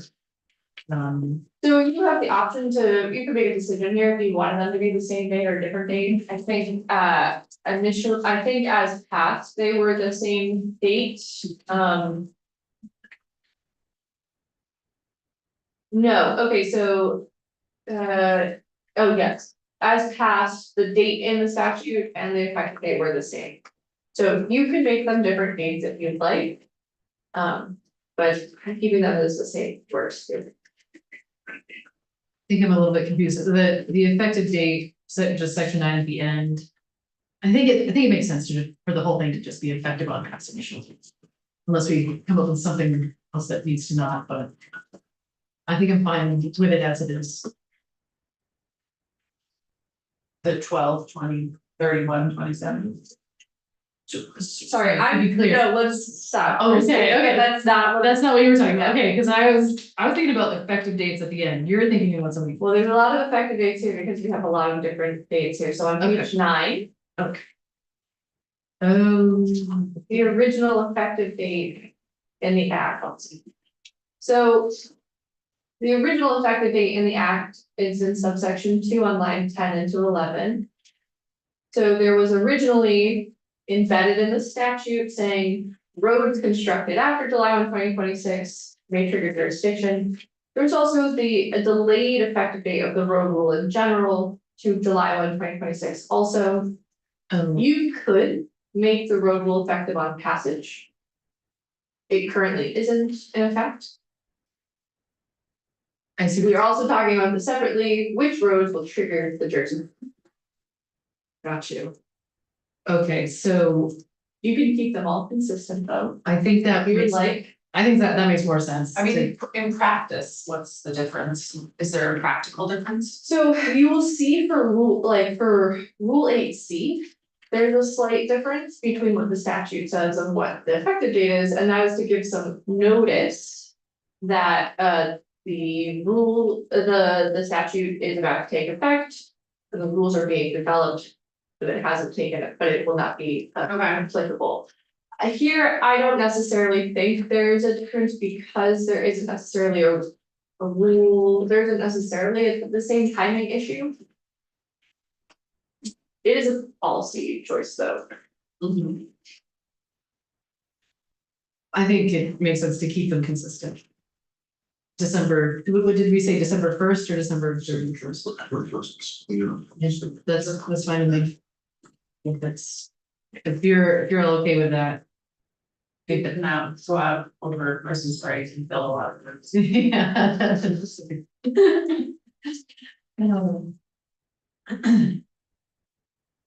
Alright. So that was the road jurisdiction. On page 2. Next is the exemption, the temporary exemption for priority housing projects. So starting with line 7, priority housing projects, so this is until here it's June 1, 2027. But it's the construction of a priority housing project or related subdivision located entirely within a downtown neighborhood development area or growth center. Areas with permanent zoning and subdivision bylaws that have been mapped as downtown centers, village areas, or planned growth areas. Or within 1/2 mile around such designated centers with permanent zoning and subdivision bylaws served by public sewer, water services, or soils. So this is no cap on the number of priority housing projects that can be built. And you're looking at changes to how long that exemption lasts and then whether or not you're adding additional additions to this exemption. I do recall that we did have a suggestion to extend the priority housing projects beyond June 1st. I feel like this is one that maybe there was some different dates about. I know, this is where I need that chart where everybody had their Yes. different dates. Mhm. What's your name? I think there was July 1, 2030. 20, 30. 2030, okay, yeah, and I said 23. I think there might have been another suggestion of December 31st of 27. I mean, this could be one where we just flag it and come back to it if we want to take more testimony on that. I think I was trying to find everybody's testimony, but it's hard to find it all on the website, but, I think the LURB recommended that we kind of put everything on this, I think it was the LURB, Yeah. all on the same dates. Yeah. That they thought would be easier Mm-hmm. for them and for other people. Mm-hmm. So that would be the December 27th. 30, or December 31st, 2027, but also. Especially for this priority housing one, Mm-hmm. maybe later better. Yeah. I also have a couple other questions about this section, if Sure. it's okay. Before we leave Yeah. this, I would be open to making it December 31st for the next draft, and then we can talk more about, do we go to 2030 for priority housing projects or not? That's. I'm open to that discussion. You look like you can say something. No? Maybe. Okay. This is just, so I have 15 bills moving right now. I have not been able to watch any of your testimony. Okay. So I don't know if this has already been said. This is just an interim exception for priority housing projects. The definition of priority housing, so there's this new language that I don't know, 15 to 17. I don't think it lines up with the actual definition of priority housing project. Has that been pointed out? So. If you're looking to include that, you may also need to amend the definition of priority housing project. That was gonna be my question, was Okay. the definition of priority housing project, so. Well, Yeah. Okay. I'm not that interested in amending the definition of priority housing project Okay. at this point. So if that means taking out that language, that is fine. All of this is policy considerations. You may need to change the priority housing project definition in the future regardless. Oh. Because you are because. Designated downtowns and growth centers will not exist anymore. Mm-hmm. And neighborhood development, all of them are shifting. And so you will have to address that at some point. Okay. Yeah. Noted. I mean, one possibility is that we try to do that in this bill. Yeah. To make it. It feels like it fits the mission. Did you have something to add? Yeah, no, I mean, that was basically, I was gonna ask, what is the definition of priority housing? How does it compare with what's in here, and do we need to update it? So that was. I was just. Yeah, I was reading your. I know, a little bit. Helpful, it's telecommunication. So this concept of priority housing project was created in 2010 and was sort of the first step of what you're doing here actually with all these housing exemptions, which was how to create an exemption for housing under Act 250, but the housing that was determined by the legislature to be the most desirable. So it was housing located in designated areas where at least 20% of the units were affordable for at least 30 years. And there's a definition of affordable. Sorry, it's 15 years. Yeah, sorry. 20% of the units are affordable for at least 15 years.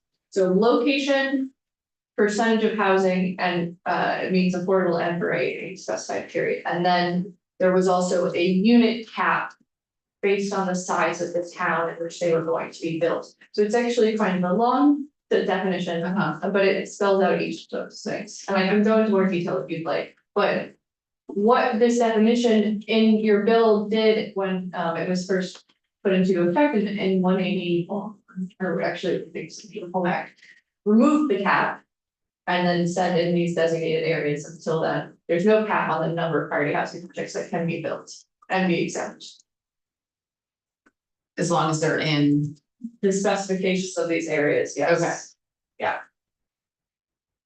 Um, So it raises an interesting question because you also in 181 changed the designation program and the designations that are available. And then you also created these long-term housing exemptions.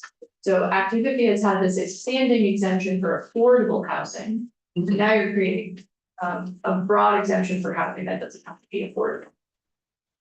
In the tiers, in the tier.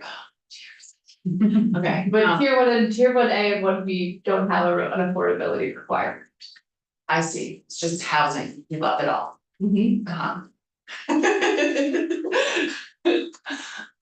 Okay, I do think we should update the definition of priority housing in the bill, to make it consistent with stuff we're doing. Mhm. And also just so, because this was confusing to have these just sort of add-ons Yeah. to priority housing. If we're gonna do add-ons, we might as well just change the definition rather than add on in one section of the statute. Mhm. And then we can reference the definition. So the other thing, remember just go back to the that. Priority housing projects, once 1As and 1Bs are adopted, almost become, they don't make any sense. Mhm. Because you can do it anyway. And so one suggestion yesterday was to increase the number of units in order to still give something to encourage priority housing projects, but that's part of the definition discussion. But right now, if we were just gonna extend, we probably only want to extend, we can extend till, maybe what you said. Next year, So, the 2027 yeah. date. Yeah, but then the definition is a different discussion. Yeah, Mhm. I think the definition, but I also think that extension might not be long enough for it. Right, well, then I'm recalling too, we talked about that possibility of. For the places that don't, that have tier one eligible areas, but they don't opt in to even tier 1B, do we wanna leave priority housing projects in place indefinitely? That's it. To the what, okay, It's for the people who don't have to one big, good woman, when the Right. people come out. Right, and so how does that work with this language? So if that's the case, I think what you would be doing, instead of amending the interim exemption, you would just be amending the underlying statute about private housing projects, how they're defined, where they're located, and if there's any cap on the number of units that's exempt. I think that would just be part of the standard base, because those, for the last decade and a half, they have been, that is an exemption for housing that has already existed. Mhm. You probably don't need the temporary date. Those are policy considerations, so. We also have to be careful, we don't start making this too complicated. Yeah. So we, Okay, because we could just extend the date to 27, then work on the, honestly, definition. Sure. If we have time. Mhm. So. My interest is to make these priority housing projects. Go on into the future, even if somebody does not opt in to a tier 1B area. That any objections, well, so you're saying we can just do next 1 year, or are you open to? No, I'm definitely open to it. Okay. And there's a logic to it. I mean, it makes sense to me. Yeah. So if, I'm not sure what that means for this language exactly, but is that something that we can task you with and, Can you say again? What you- sure, so if there is a tier 1, A or B eligible area. According to the FLU maps, and the municipality does not opt in, that the priority housing project eligibility still stands. No end date. Does that? Yeah. That makes sense? Yes. And in the meantime, we need to extend the existing statute just to get us through the next year and a half. Okay.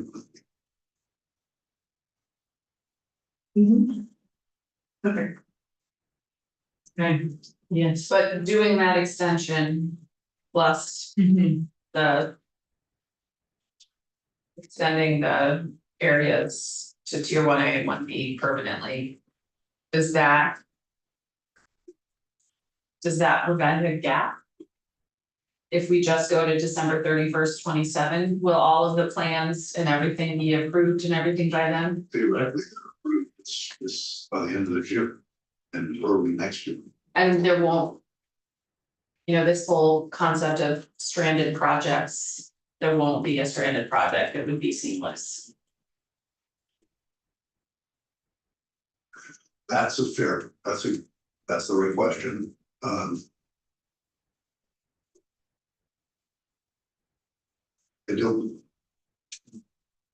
don't know, so you're suggesting it might make sense to go even longer,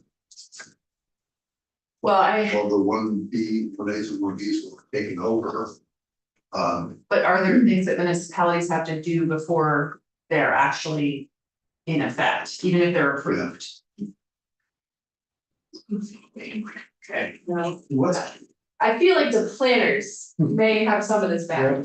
Yeah. I'm trying to think of the overlap in real time, and I suspect the planners may have some of this mapped already, but so we could come back to this. Okay, that's fine with me.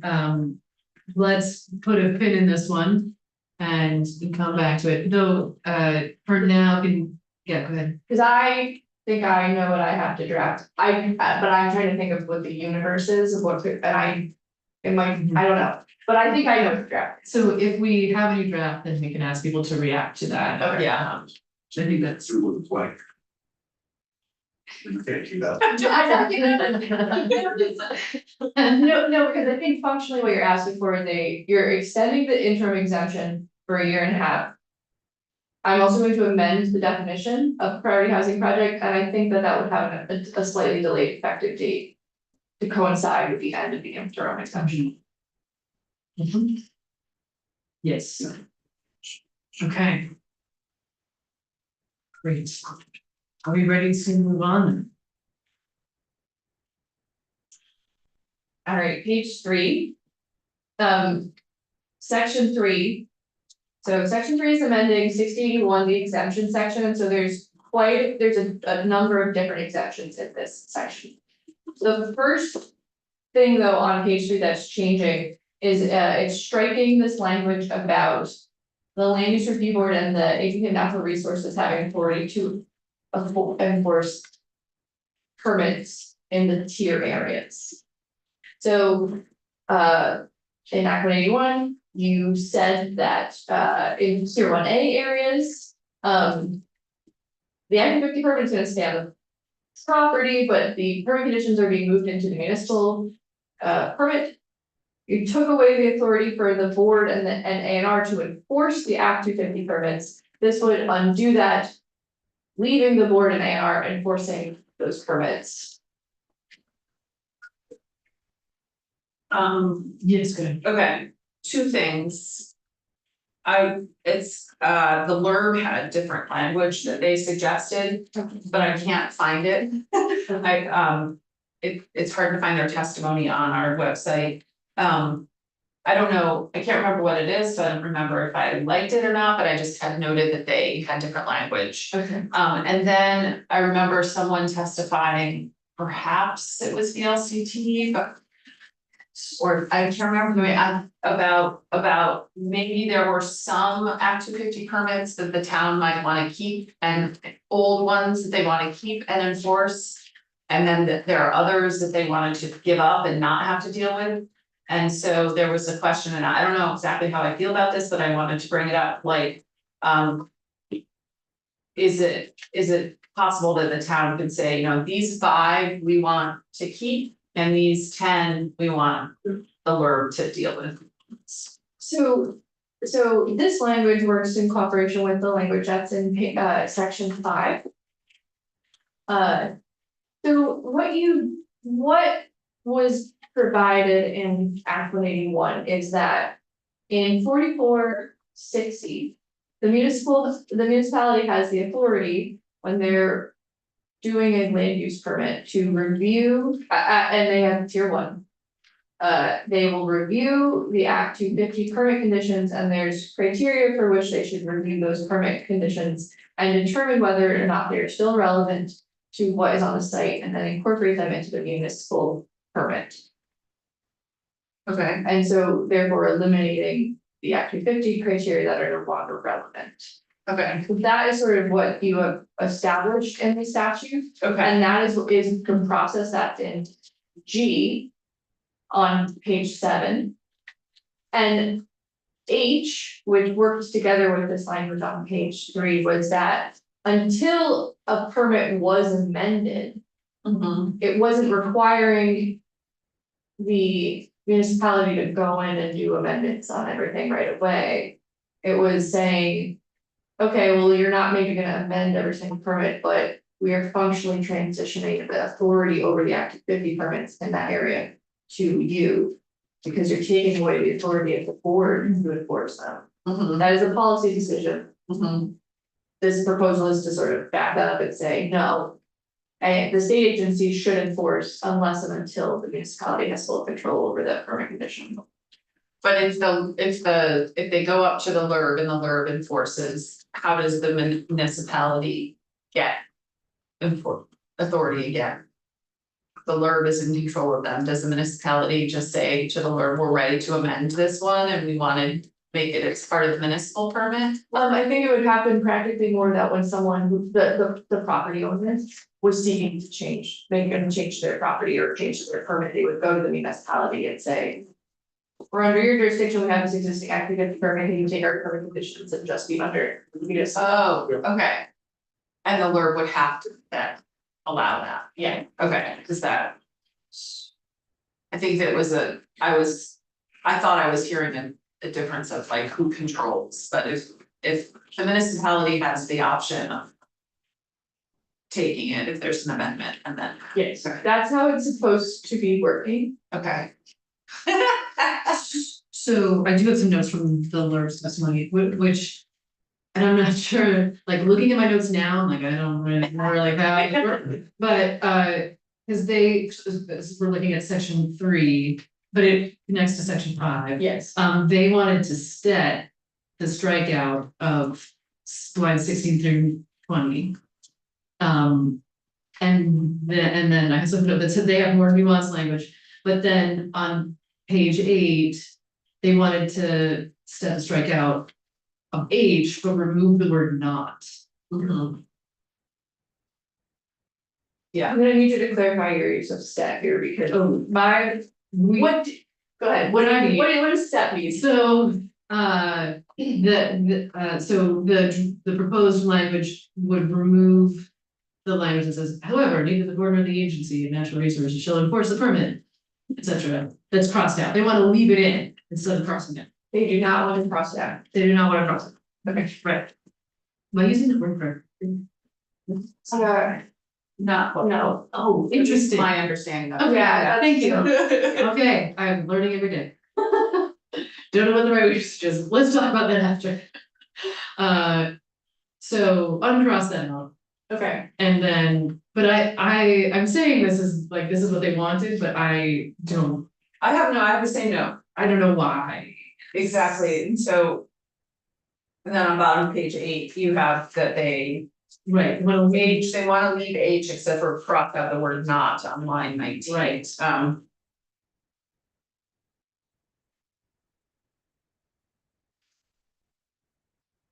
So that is saying that the municipality enforces permits that have been whose conditions have been transferred. There might be a better way of writing that rather than just crossing out not.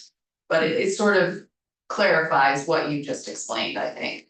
That once the permit is transferred and amended, then the municipality has control over it. It actually reads very clearly, but if you take the not out, it actually makes no sense, it's all positive, and it's into negative. If a municipality shall enforce any existing permits issued under 10 VSA or 51 that has had its permit transferred to its permit. Yeah. Yeah, okay.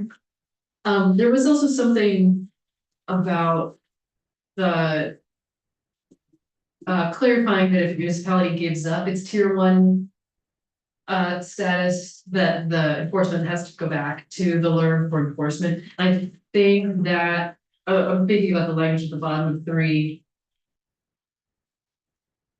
like unless a designation is revoked or municipality has not taken reasonable action, so I think that would cover that situation. Sorry, I'm saying a lot of things. Yes, I'm still thinking about something else. I apologize. Yes, okay. I was just gonna clarify, that language feels unnecessary, that clarification to age feels unnecessary, because the point being that or as it was originally drafted, was that they would just, the municipality would enforce their permit, which has now incorporated the conditions from Act 250, that's the only conditions that are relevant. So, but that would be extending, so I guess I would need to think about that.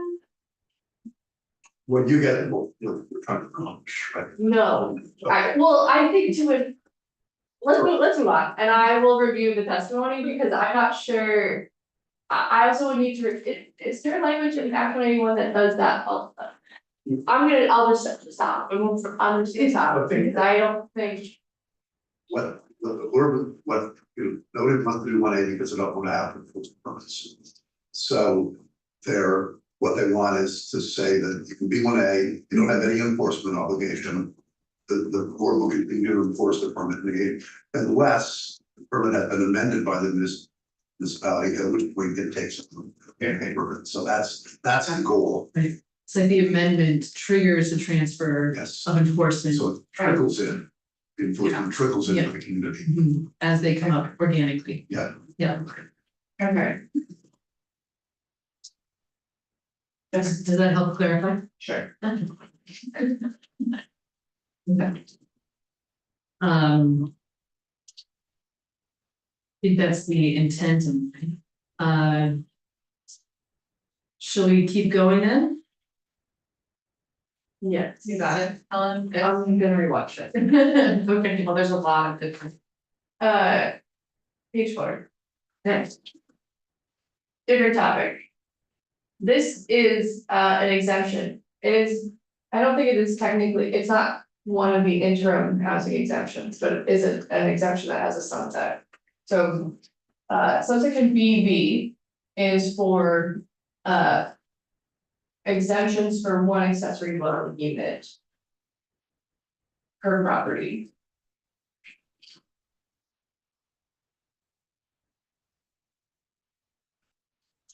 And so this one originally was until July 1, 2028, which is different than the other interim exceptions.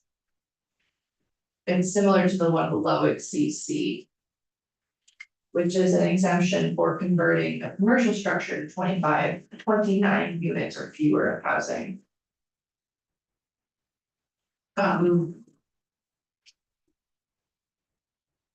these are both in any tier? They're in anywhere, they're actually not tied to the tier system at all. Okay, so it could be anywhere.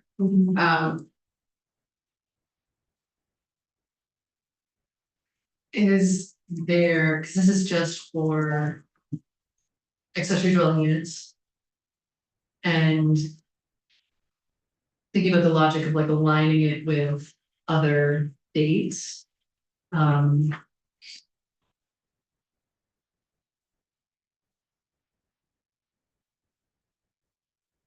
feel like I can't remember if we've had testimony on this. Oh, sorry, I'm gonna go to. All of the dates, those exemptions with sunsets and the actual exemptions, we just said July 1, 2030, just Okay. so that they're You were all, consistent. we just wanted to predict, so everyone knew they're all the same expiration, July 1? 2030. Yeah, July 1, 2030 is what it said, you know. and this uses the awesome word appurtenant. I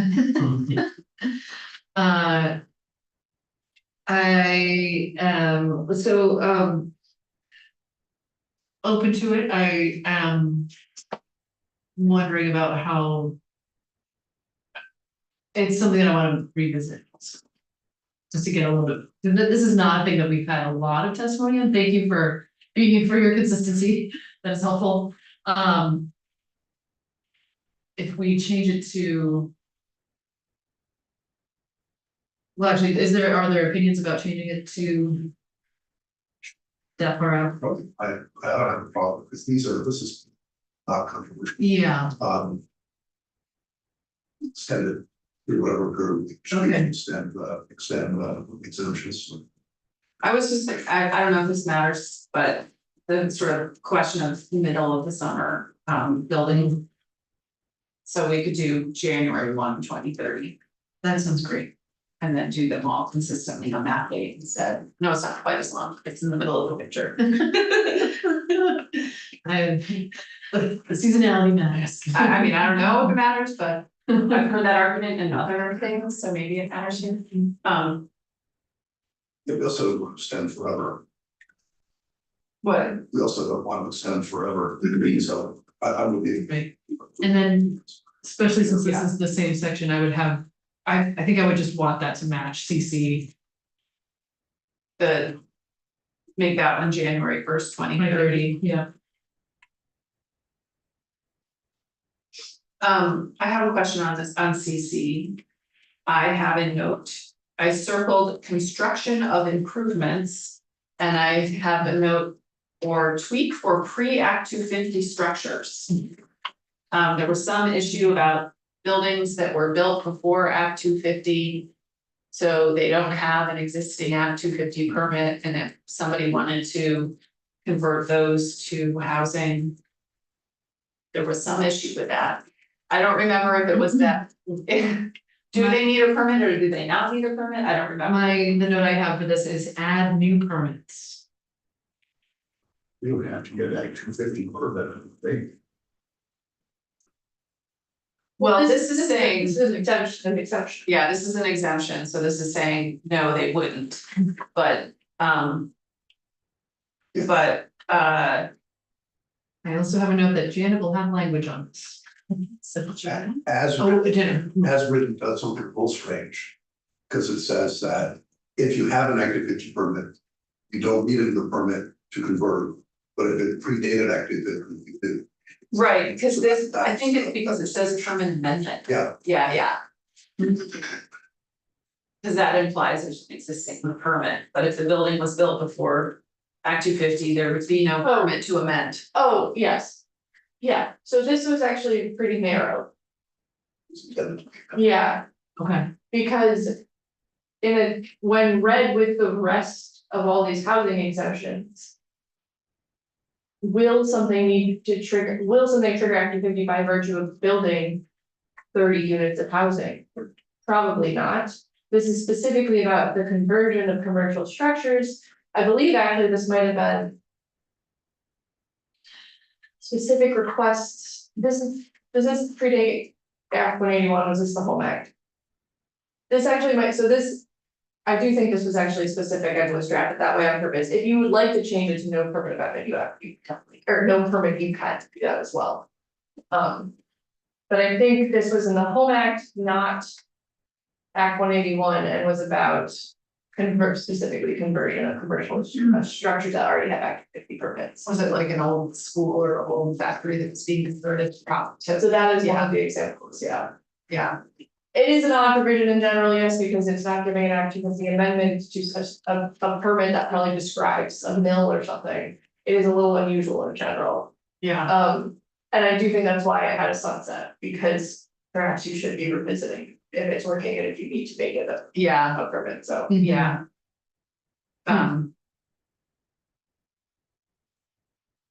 Right, because if it's something that was built in 1965, maybe it should be looked at again, because it's. I mean, we'd have to do other permits like health and safety permits and all that. Non. Right, and the rest of the housing exemptions also say no permit or permit amendment. So maybe just change it to no permit or permit amendment like it says in BB, and then. Extend it to January 1st, 2030 and not worry about it. That sounds great. For consistency, I appreciate that. Okay. All right, so next is the section on interim housing exemptions. So the first one in DD subdivision 1. This is an exemption, so no, until January 1, 2028.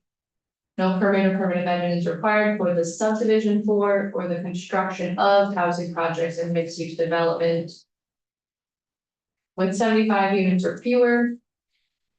Within a new town center, growth center, neighborhood development area served by sewer, water, or soils. So this is 75 units in new town centers, growth centers, neighborhood development units. So we did get testimony that the intention here is, or that there was a desire to go to 2030 for this one. Yeah, because I've heard number two, so we can make it consistent January 1, 2030.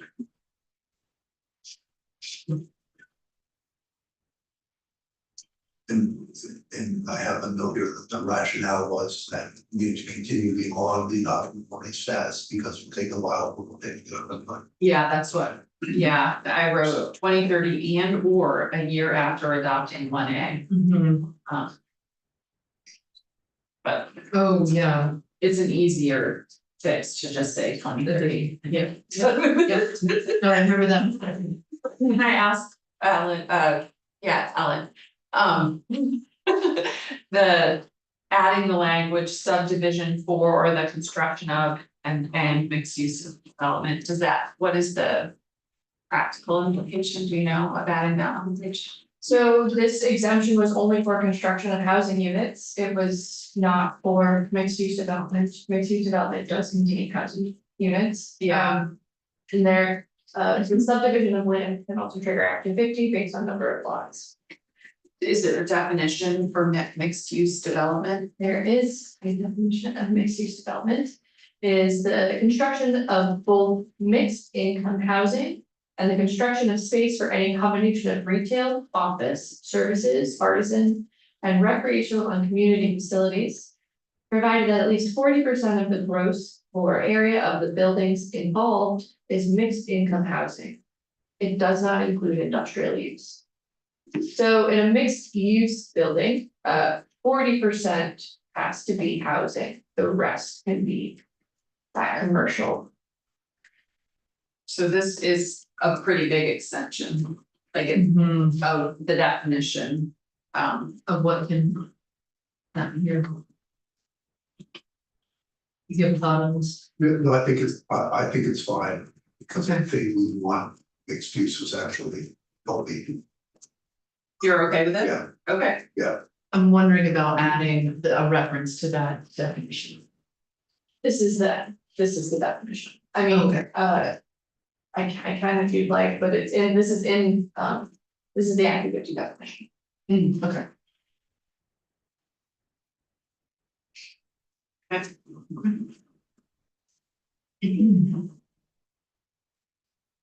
On page 5, the next interim exemption. Subdivision 2A, until January 1, 2028, no permit or permit amendment is required for the subdivision for the construction of housing and mixed use development. Excuse me, with 50 or fewer units constructed on a tract of 10 acres or less located entirely within either a designated village center and within 1/4 mile of its boundary with permanent zoning and subdivision bylaws and served by sewer and water or soils. Or areas of the municipality that are within a census designated urbanized area of over 50,000 residents and within 1/4 mile of transit route. I think something that I need help with is how this section is different, how 2A is different than 1. Sure. Yeah. So 1 is 75 units, so it's a larger exemption. Yep. And it's for new town centers. If you look at the lines 15 and 16. Oh, it's for the areas that it's. Yes. Okay, and it's a no. Yep, and so for the large, what were sort of the larger designated areas, there was a larger exemption for number of units.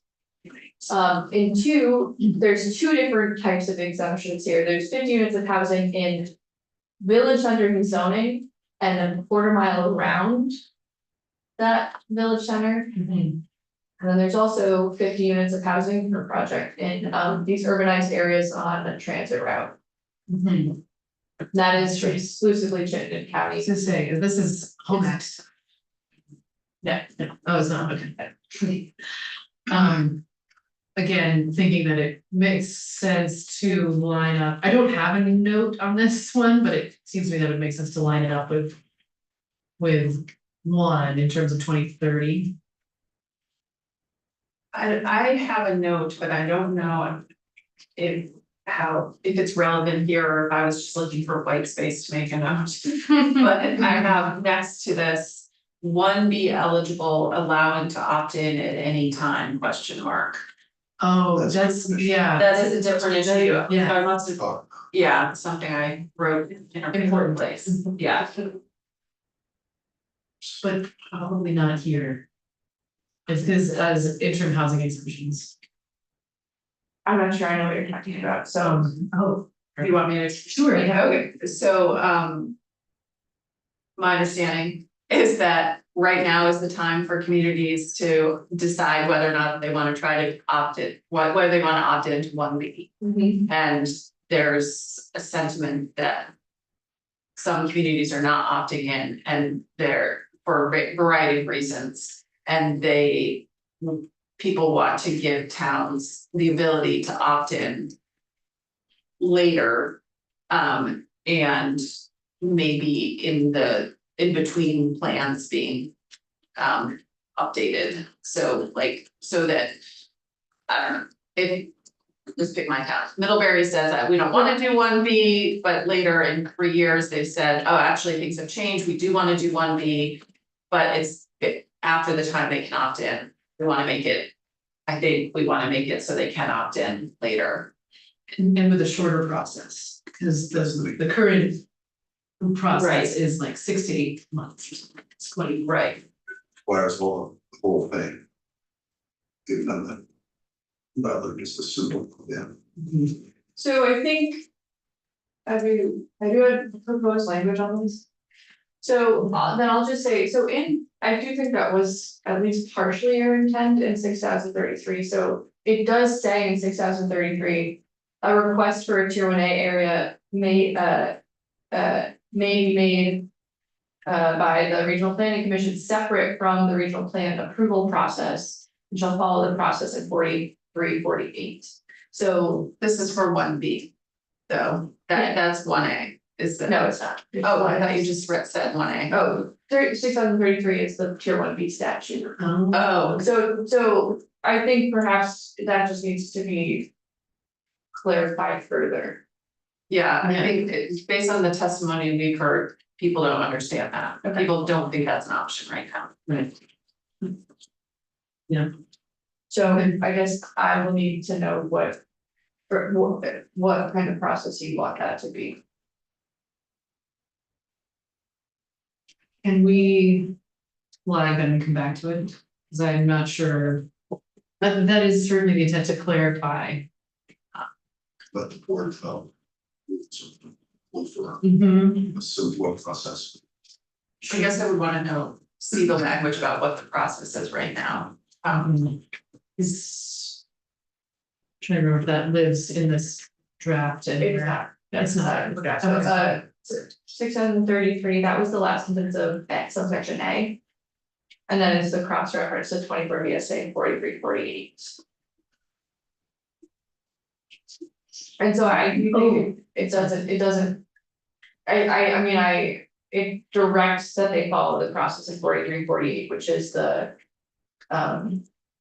Notification and public notice for a public hearing. So how much of that you are seeking to streamline for this, I think. So I'm recalling, because Charlie Baker, when he came to testify, he had, he just went through the PowerPoint with us of like broad bullet points. But he also had language, and I think I'm recalling that he did have some suggested language Okay. around this. Passing. Yeah, because it was not just the opting into tier 1B, it was also amending a regional plan. And because this 4348 is amending a regional plan. So there was also a suggestion that we have a simpler way to amend a regional plan. It was for small amendments, he said small amendments, and I don't know what that means, but Right. small amendments. Well, Right, not like completely changing it all. for what it's worth, I did have on the schedule next Tuesday to have Charlie come and walk us through his suggested changes, because we didn't actually get to that, so that might be something that. Can we, when next time we do Mhm. mark up with Alan, and can you invite all of the players Sure. to me, because only Commissioner Farrell Oh, yeah, can be he's today. So it's helpful to have people in the room so we can ask them, Yes. what did you need? Mhm. Thank you. Chambers here. So the, Oh, sorry, I didn't, so. yeah.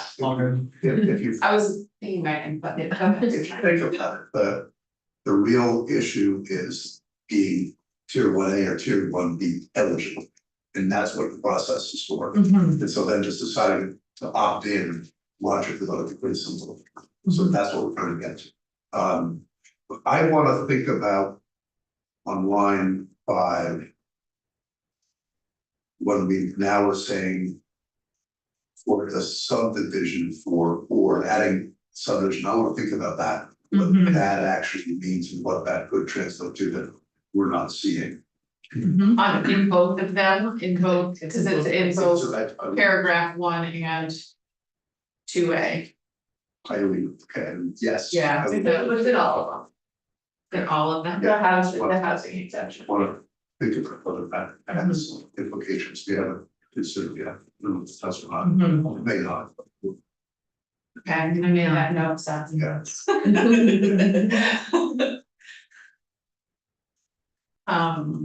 So just coming back to 2A for now, page 5, are we okay with changing aligning it to 2030? Sounds like there's other things to look at there, but just for the purpose of an extra. Okay. All right, at the bottom of page 5, subdivision 3 is the third income housing exemption. This one is until June 1, 2027. No permit or permit amendment is required for, again, subdivision for or the construction of housing and mixed use development. And this is located entirely within downtown development districts with permanent zoning and subdivision bylaws. Surface sewer and water or soils that are adequate for wastewater disposal. This is no cap on the number of units that are exempt within downtowns that have permanent zoning subdivision bylaws. And boundary swales. And again, 2030. And can we make it January?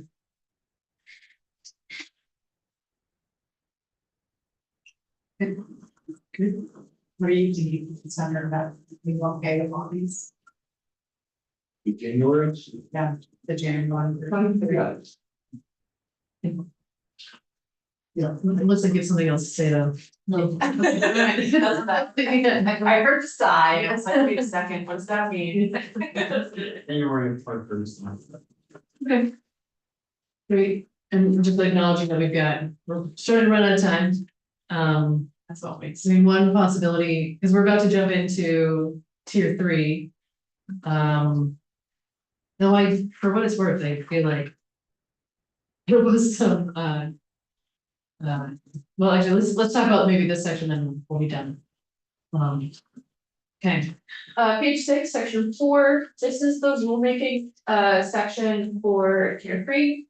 And so all that's here though is just the date. So it says the board shall file final proposed rules with the Secretary of State and LCAR by February 1, 2026. That date is already passed. So it's pushed out to 2027. So this one, I don't think we wanna do to the third, 2030, because we need them to make the rules. One thing I have written here. Ability to limit criteria for review of minimal development. I think this was in tier 3. Tier three. Where are you looking at, I'm looking at my notes. Oh, okay. It doesn't say that Section in here. 20, she's looking six Okay. of the language. So you know the issue, right? Do you? I think so, but you're looking for ways to have the board limit change its jurisdiction in tier three. Well, not so much jurisdiction, it's just saying that, you know, for instance, if it's something gets triggered in tier three, even if it's a something Oh. small, and so it's saying that probably don't need to have impact in schools. Or impact on municipal services, it's really, so it's to limit the criteria to the reasons for which tier three is put in place. Which is migration, blah, without that. So the idea was to give them some rulemaking authority to not have to, for every single project to priority or the activity.